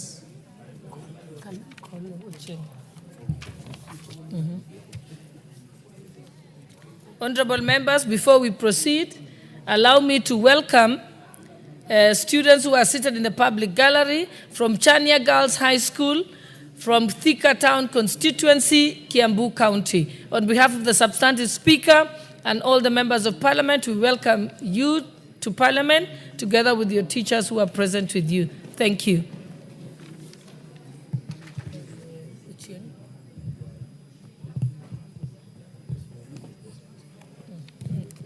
Okay, so we are on 1041.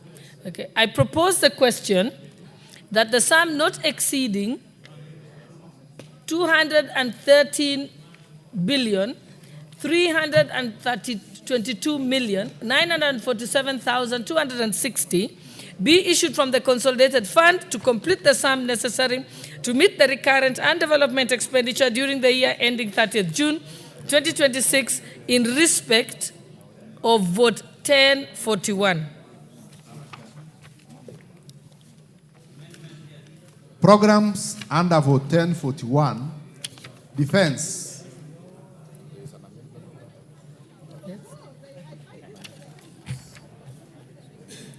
I propose the question that the program under vote 1041, as read out, and sums allocated in the schedule be approved. So where is the mover of the amendment? Chairperson, Budget and Appropriations Committee.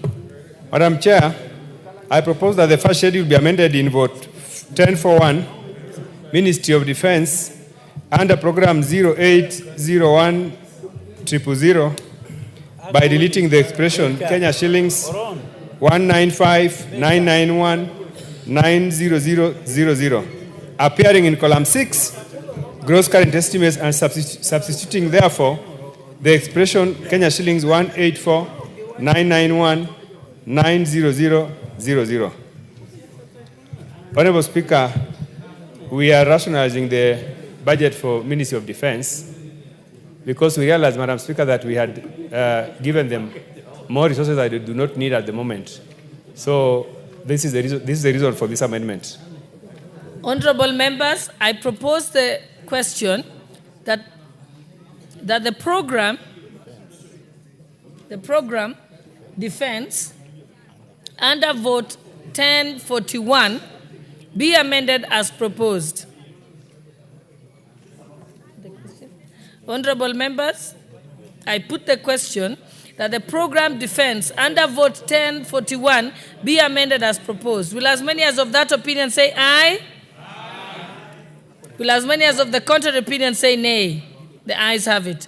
I put the question that the program under vote 1041 as amended and sums allocated be approved.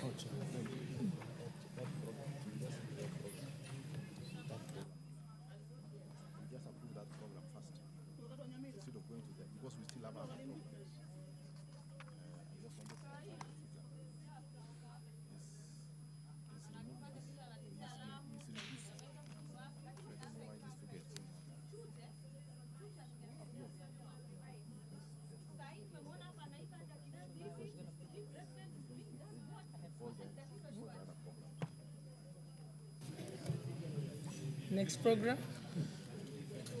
Other programs under vote 1041 are 2, Civil Aid, 3, General Administration, Planning and Support Services, and 4, Defense Industrialization. Can I put the question? I propose the question that the programs under Vote 1041, as read out and sums allocated in the schedule, be approved. I now put the question that the program under Vote 1041, as amended and sums allocated, be approved. I can proceed to put the question.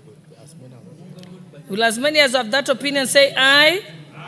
Will as many as of the contrary opinion say nay? The ayes have it. I now put the question that a sum not exceeding Kenya shillings 222,322,947,260 be issued from the consolidated fund to complete the sum necessary to meet the recurrent and development expenditure during the year ending 30th June 2026 in respect of Vote 1041. Will as many as of that opinion say aye? Aye. Will as many as of the contrary opinion say nay? Nay. The ayes have it.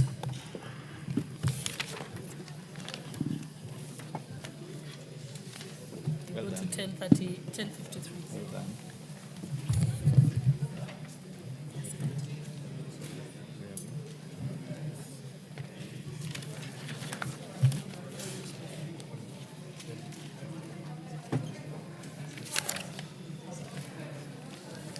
Vote 1053, State Department for Foreign Affairs. Honourable members, I propose a question that a sum not exceeding Kenya shillings 25,297,556,978 be issued from the consolidated fund to complete the sum necessary to meet the expenditure, recurrent and development during the year ending 30th June 2026 in respect of vote number 1053 of the State Department of Foreign Affairs. Programs under Vote 1053, 1. General Administration Planning and Support Services. 2. Foreign Relation and Diplomacy. 3. Economic and Commercial Diplomacy. And 4. Foreign Policy Research, Capacity Development, and Technical Cooperation. All members, I propose that the question that the programs under Vote 1053, as read out and sums allocated in the schedule, be approved. Honorable Wundo, 1 minute. Chair, and I want to draw the attention of the Chair of Budget and Appropriation Committee, and if the Chair of the relevant committees are around, that we have quite a substantial amount under the current expenditure under the vote among the 0714-000, which would suggest a high level of payment of rent and the rest. Can we have an arrangement going in the future, Honorable Chair, where we can securitize or commit that order, money members, order, and build our own diplomatic missions and reduce the amount of rent that we have to pay to foreigners? Thank you, Honorable Chair. Well said. All members, I put the question. The programs under Vote 1053 as read out and sums allocated in the schedule be approved. Last one of that opinion say aye. Last one of that opinion say nay. Ayes have it. All members, I now put the question that the sum not exceeding Kenya shillings 25,297,556,978 be issued from the consolidated fund to complete the sum necessary to meet the current and development expenditure during the year ending 30th June 2026 in respect of Vote 1053. Will as another opinion say aye? Will as another opinion say nay? The ayes have it. Vote 1054, State Department for Diaspora Affairs.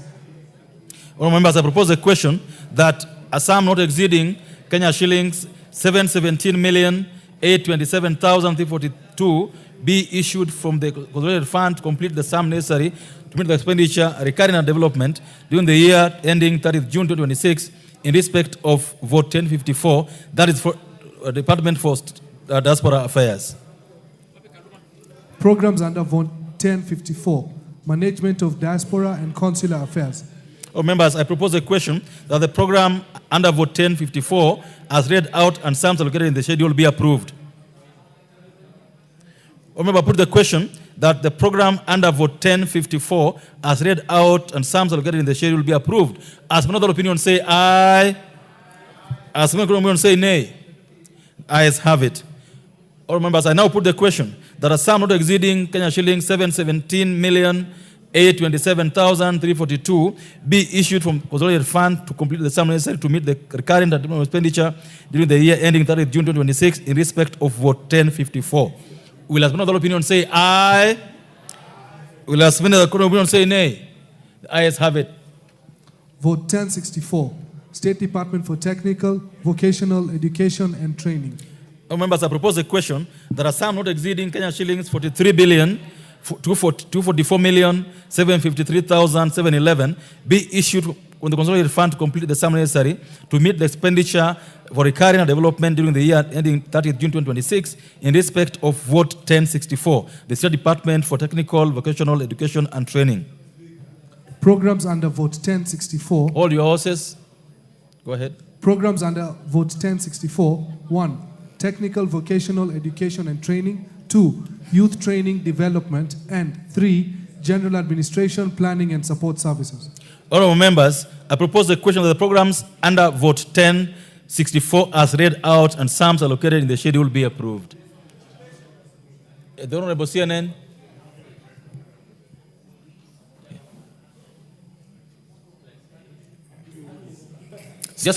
Speaker, I'm perturbed. I'm disturbed.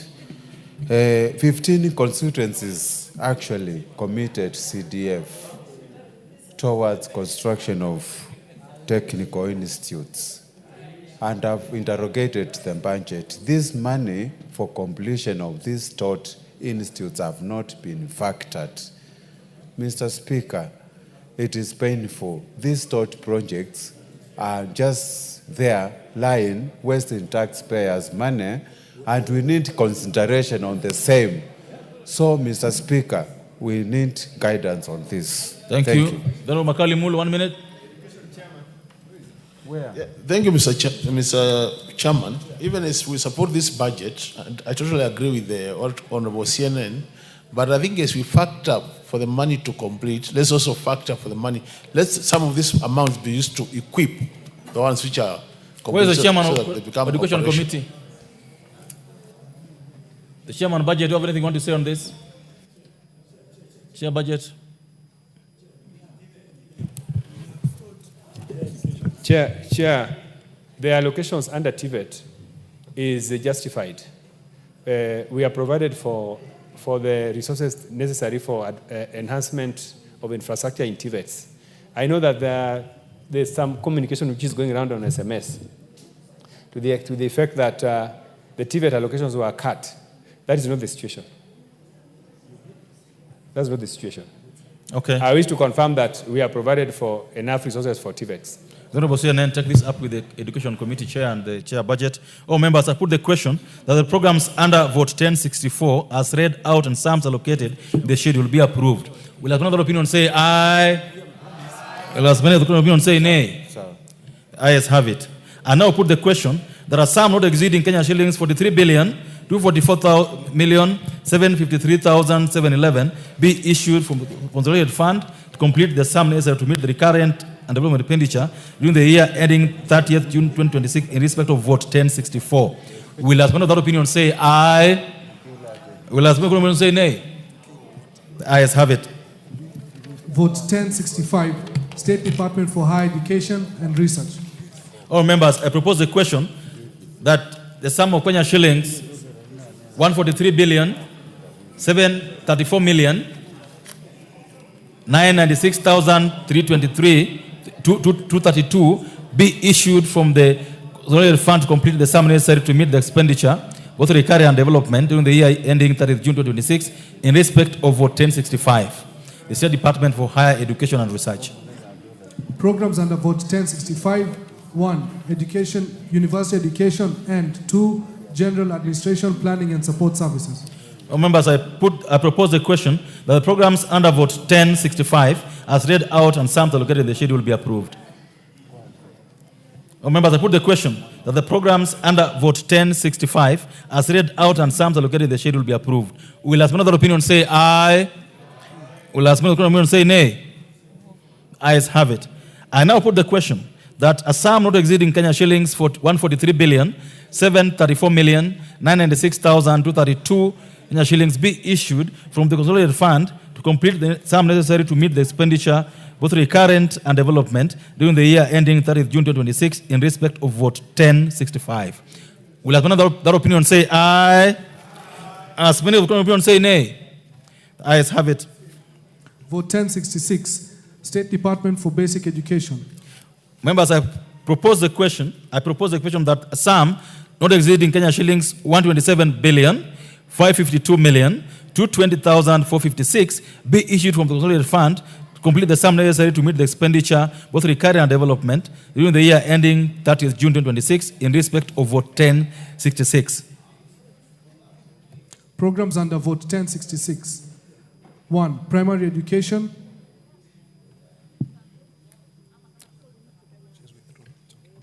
2. Secondary education. 3.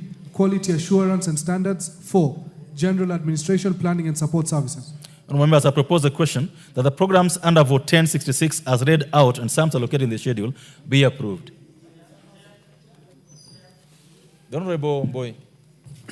Yeah, thank you, Chair. Chair, the report of the committee showed that there was questions by the Departmental Committee of Education, and I also had a meeting with the CS of Education about last week, and he was also complaining about the amount of money being provided for capitation. I want the Chair to confirm to the House whether we are giving enough money for our children to be able to have basic education, and whether there is also enough money for the examination of our children, which you know, Chair, when we were in this House, we actually amended the Basic Education Act and made sure that national exams are free. Let the Chair confirm to us whether that money is enough. Thank you, Chair. Thank you. Honorable Undo, 1 minute. Chair, likewise, I want to get from the Committee of Education, if the Chair is around, probably also from the Chair of back, on the issue of quality assurance, in terms if there have been sufficient funds set aside to employ quality assurance and standards officers to meet the shortfall of about 2,000 that now prevails in the country. Thank you. Because without the quality assurance and quality controls, the quality of education is going to continue dwindling over time, and Kenya will become uncompetitive at the international stage. Thank you. Honorable Chair. Chair, let me start with the exam fee. And I would like to say that, first of all, the government is currently engaged. Chair, I wish to draw your attention. Chair, I wish to draw your attention that on exams, we, as a House, we decided to allocate 5.9 billion for exams, knowing very well that that's not enough because we need about 11 billion for the full examination. But since we know that exam is not administered at once, there will be preparation of exams itself, there will then be logistics, and then there will be payment of examiners. That will come later. So I'm sure, Honorable Speaker, that with 5.9 billion we can start the process. But in the course of the year, the other resources will be provided. I can see the Chair of Education is also here. Secondly, on capitation, also, that capitation money is not released at once. It is money that is released throughout the year. So, Honorable Speaker, this House will later on appropriate the strategies in the course of the year. I would like to, Chair, you allow the Chairman of Education also to buttress the points that I've raised. Chair, the issues that raised are the following. 1 is quality assurance, and 2, capitation, and 3, examinations. 1 minute for you. Thank you, Chair. Chair, I want to thank the Chair Budget because he has really understood what we presented before his committee. That we saw it fit that the students, there was no allocation for National Treasury on the issue of examinations, and we know very well that exams do not consume the 12 billion at once. We therefore allocated for the exams, logistic, printing, and all that for the 3 exams that will be done at the end of this year. That's around 5.9 billion shillings. 2, Chair, we also talked about the issue of quality assurance. Quality assurance, the government invests billions of shillings, about 200 billion shillings, yet we have no officers that quality assure this. And it's actually very expensive to have huge investment with no officers foreseeing what is going on. That's why we said that particular sector needs to be given enough resources. Lastly, Chair, on the issue of capitation, The total capitation for schools is around 100 billion shillings. We removed this 5 billion from that because we are not, the money is not capitated at once.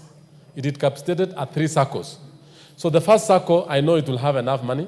When it's at second circle, the money will be appropriated again by this house, and therefore there will be no problem. So no problem is going to be affected in that particular sector. I submit. Members, I think you are well appraised of that, and therefore put the question that the programs under Vote 1066 as read out and sums allocated in the schedule be approved.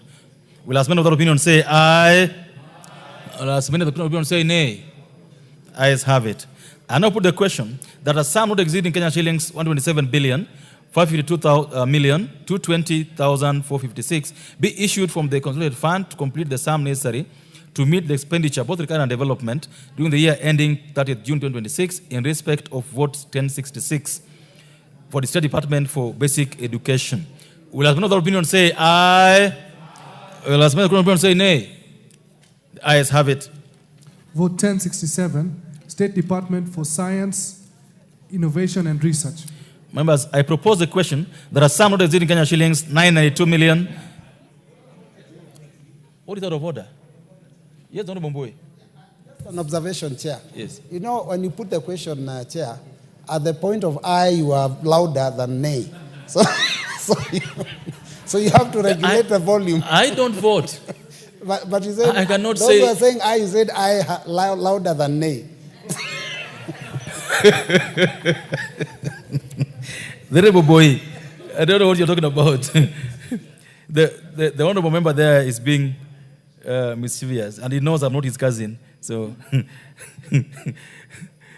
honorable members, I propose the question that a sum not exceeding Kenya shillings 992,865,404 be issued from the consolidated fund to complete the sum necessary to meet the expenditure, recurrent and development during the year ending 30th June 2026 in respect of Vote 1067, State Department for Science, Innovation and Research. Program under Vote 1067, Research, Science, Technology and Innovation.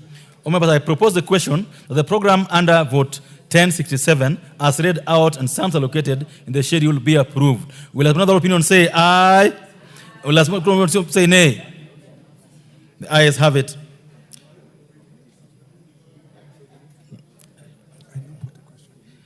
I now put the question that the program under Vote 1067 as read out and sums allocated in the schedule be approved.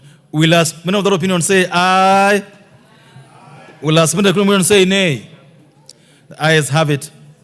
I now put the question that a sum not exceeding Kenya shillings 992,865,404 be issued from the consolidated fund to complete the sum necessary to meet the recurrent and development expenditure during the year ending 30th June 2026 in respect of Vote 1067.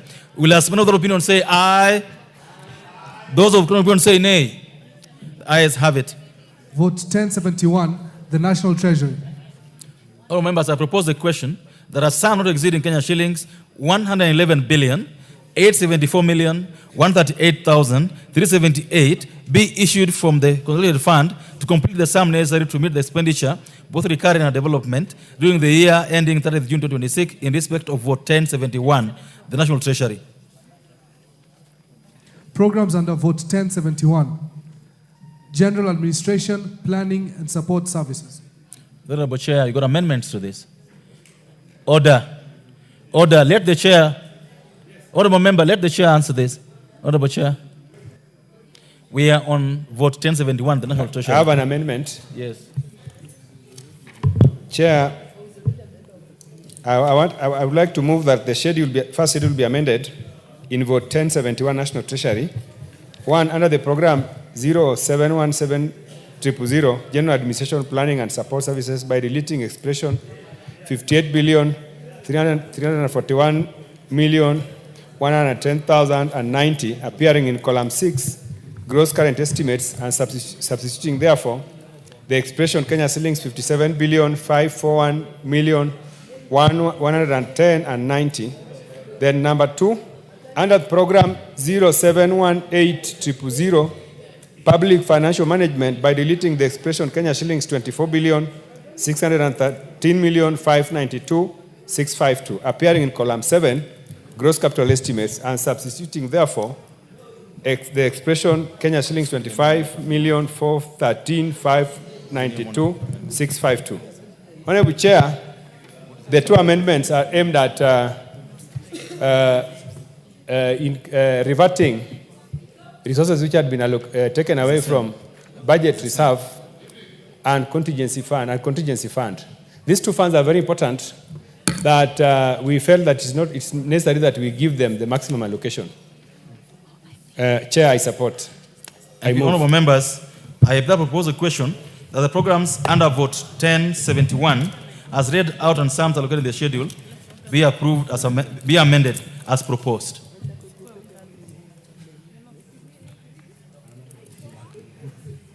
Honourable members, I propose a question that the programs for general administration, planning, and support services, and public finance management under vote 1071 be amended as proposed. Will as another opinion say aye? Will as another opinion say nay? Ayes have it. I now put the question that the programs under vote 1071 as amended be amended as proposed. Will as another opinion say aye? Will as another opinion say nay? The ayes have it. All members, I now put the question. Just read all of them.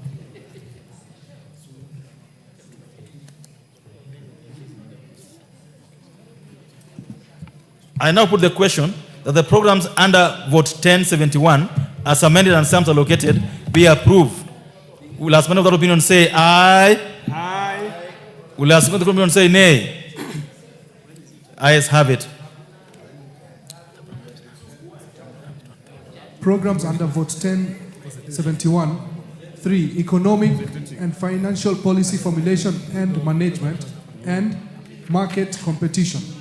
Members, I propose a question that the programs under vote 1071 as read out under the sums allocated in the schedule be approved.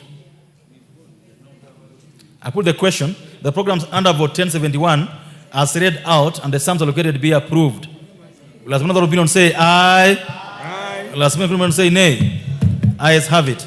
Members, I now put the question that a sum not exceeding Kenya shillings 111,871,138,378 be issued from the consolidated fund to complete the sum necessary to meet the expenditure both required and development during the year ending 30th June 2026 in respect of vote 1071, the National Treasury. Will as another opinion say aye? As many other opinions say nay? Ayes have it. Vote 1072, State Department for Economic Planning. All members, I propose the question that a sum not exceeding Kenya shillings 63,39,629,483 be issued from the consolidated fund to complete the sum necessary to meet the expenditure, both recurring and development, during the year ending 30th June 2026 in respect of vote 1072, the State Department for Economic Planning. Programs under vote 1072. 1. Monitoring and Evaluation Services. 2. National Statistical Information Services. 3. General Administration, Planning and Support Services. 4. Macroeconomic Policy, National Planning and Research. And 5. Sectoral and Intergovernmental Development and Planning.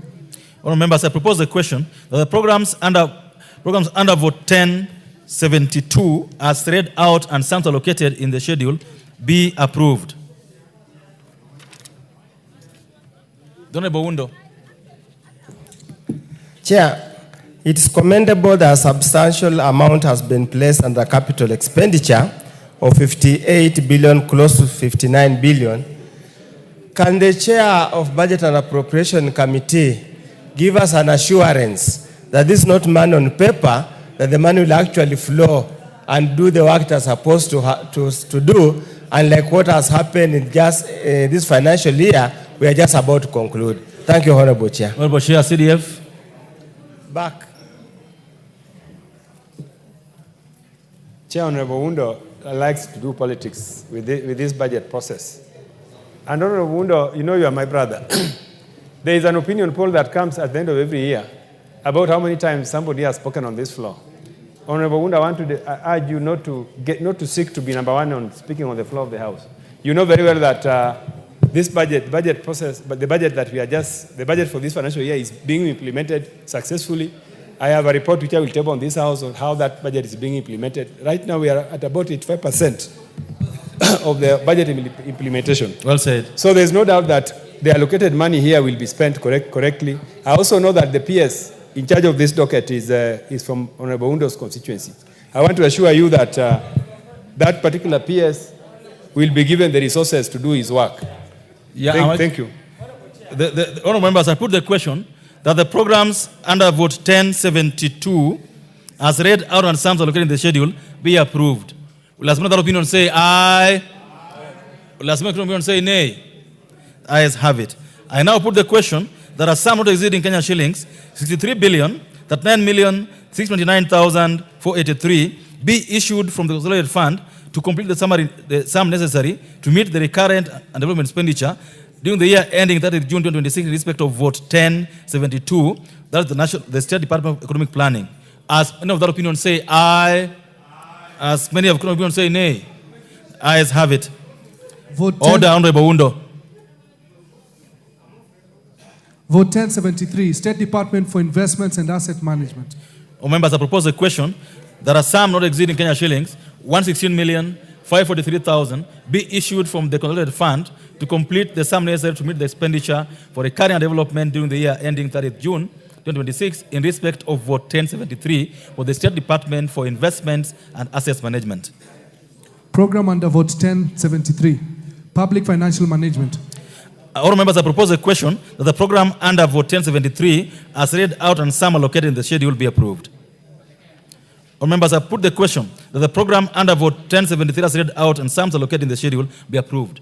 As many other opinions say aye, as many opinions say nay, ayes have it. I now put the question that the sum not exceeding Kenya shillings 116,543,000 be issued from the consolidated fund to complete the sum necessary to meet the expenditure both recurring and development during the year ending 30th June 2026 in respect of vote 1073, State Department for Investments and Asset Management. Will as many other opinions say aye? Will as many other opinions say nay? Ayes have it. Vote 1082, State Department for Medical Services. Honorable members, I propose the question that a sum not exceeding Kenya shillings 105,953,362,091 be issued from the consolidated fund to complete the sum necessary to meet the expenditure, both recurring and development, during the year ending 30th June 2026 in respect of vote 1083, the State Department for Medical Services. Programs under vote 1082, 1. National Referral and Specialized Services. 2.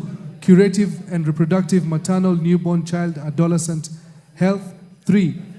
Health Research and Innovation. And 4. General Administration. All members, I propose a question that the programs read under vote 1082 as read out and sums allocated in the schedule be approved. Honorable Mbui.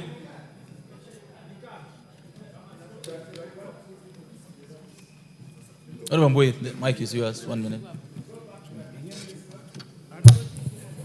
Yeah, thank you, Chair, for the opportunity. Chair, I'm just, because this is on medical services, and you are all aware that the issue of health is a fairly devolved function.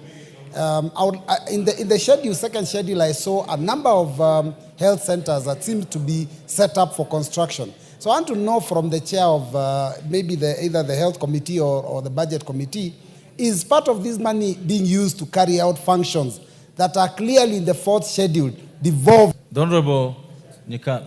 The Honorable Undo, let the Honorable Nikal answer this first. Some of those are actually coming in as support to the county governments from the national government. And those are actually health facilities, level 2 and level 3. And many of them actually came as presidential directives that were actually already started. So what we had the problem of saying, now, do we stop what has already been started? Our decision was, if something has been started, money has been put on it, then it's not fair to actually kill it. So many of them actually We then put money to complete them. And even then, they actually many, we will not finish them. And even actually in the next budget, some of them may still appear because they were not completed. Many colleagues here had facilities that were in their constituencies. Some they had been promised. Some we had even to reduce the monies to do. So if we were to go as a principle, then these are things that in future we'll have to just say no. But they are there and they are started. It would be difficult to just let them lie fallow. So that's why we decided let's actually put some money in them. Thank you. In some we actually reduced. All members, I put the question. The programs under vote 1083, programs under vote 1082, as read out and sounds located in the shade will be approved. As many other opinions say aye. As many opinions say nay. Ayes have it. I now put the question. There are some not exceeding Kenya shillings 105,953,362,091 be issued from consolidated fund to complete the sum necessary to meet the expenditure, both recurring and development, during the year ending 30th June 2026 in respect of vote 1082 of the State Department of Medical Services. Will as many other opinions say aye? Will as many the other opinions say nay? Ayes have it. Vote 1083, State Department for Public Health and Professional Standards. All members, I propose a question.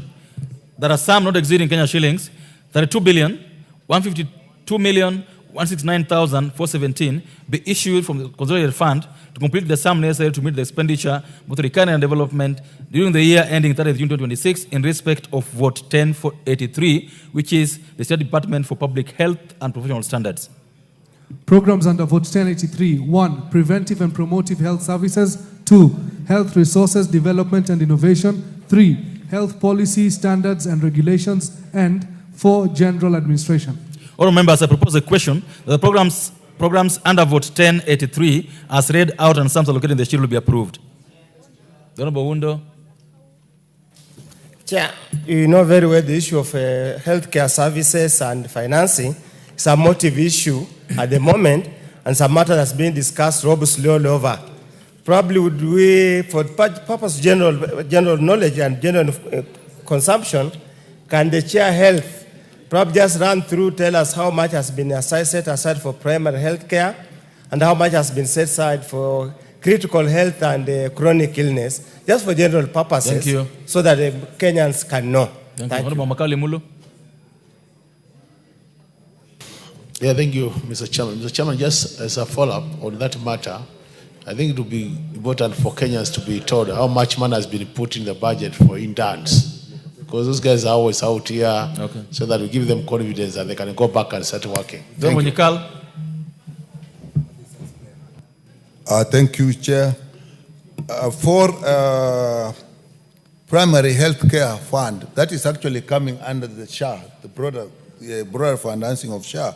And we have two funds. That is emergency care, and critical care, which was not there. We have not put money before. This time we have put actually 10 billion. And the primary health care fund, which is actually to fund level 2, level 3 and outpatient, we have actually for the first time put 13 billion. So it is actually expected that this money will be under coordination between the county government, the national government, and SHA, that this money will actually support primary care services at level 2, level 3, and also our outpatient. Under the interns, we actually put up 4.3 billion that has been put for the issue of interns. And I think that will take care of number of interns, but actually more funds are needed. And we actually asked for extra funding for interns ahead. So that even in supplementary, we may have to look at it. Maybe for just information, the UHC health workers, that has been a big problem. We actually managed, what was in the budget initially was 4.1 billion, but we managed to actually get 2 billion, and now it is 6.1, and with the arrangement we have put in place, is adequate to actually start the project of translating them. So we think we have provided adequate funding for that. Thank you. Chair, budget, 1 minute, please. Chair, thank you. I would like to thank Nikal for that submission. Also to add that for UHC workers, I want to assure them that the money allocated for their confirmation into permanent and pensionable is here. It is reserved. And therefore, I want to urge them to stop sending me SMSs and WhatsApp messages. This morning, I received about 1,000 SMSs. How much is it? It is 6.1 billion. Good. And we also said that since we know most of those workers have either left the service or had been employed into permanent terms, the workers are now actually few. That's why we believe that amount is enough for that process. Thank you. Thank you. Well, members, I now put the question that the programs under Vote 1083, as read out and sums allocated in the schedule, will be approved. Will as another opinion say aye? As another opinion say nay? The ayes have it. I now put the question. There are some roads exceeding Kenya shillings 32 billion, 152 million, 169,417 be issued from the consolidated fund to complete the sum necessary to meet the expenditure, both recurring and development, during the year ending 30 June 2026, in respect of Vote 1083, the Department for Public Health and Professional Standards. Will, as another opinion, say aye? Will, as another opinion, say nay? The ayes have it. Vote 1091, State Department for Roads. Oh, members, I propose the question. There are some roads exceeding Kenya shillings 199 billion, 994 million, 523,669 be issued from the consolidated fund to complete the sum necessary to meet the expenditure, both recurring and development, during the year ending 30 June 2026, in respect of Vote 1091 for the State Department for Roads. Program under Vote 1091, Road Transport. Honorable members, I propose the question that the program under Vote 1091, as read out and sums allocated in the schedule, be approved. Move or got amendments to this? Thank you, Chair. I want to move that the first schedule be amended in Vote 1091, State Department for Roads, under the program 020200 Road Transport, by deleting the expression Kenya shillings 128,453,219,469, appearing in column 7, gross capital estimates, and substituting therefore the expression Kenya shillings 150,253,219,469. Honorable Chair, this is one of the processes we are engaging in to ensure equity in roads allocation across the country. Thank you, Chair. Oh, members, I propose a question that the program road transport under Vote 1091 be amended as proposed. Is it point of order or point of contribution? This honorable Chair, I've gone through the amendment. That amendment will bring a difference of almost 21.8 billion. That is also a small amount, Chair. I think it is only fair for the chair budget to table the list of those proposed roads before you approve that amendment. It's a very big amount, Chair. The Honorable Chair, go ahead.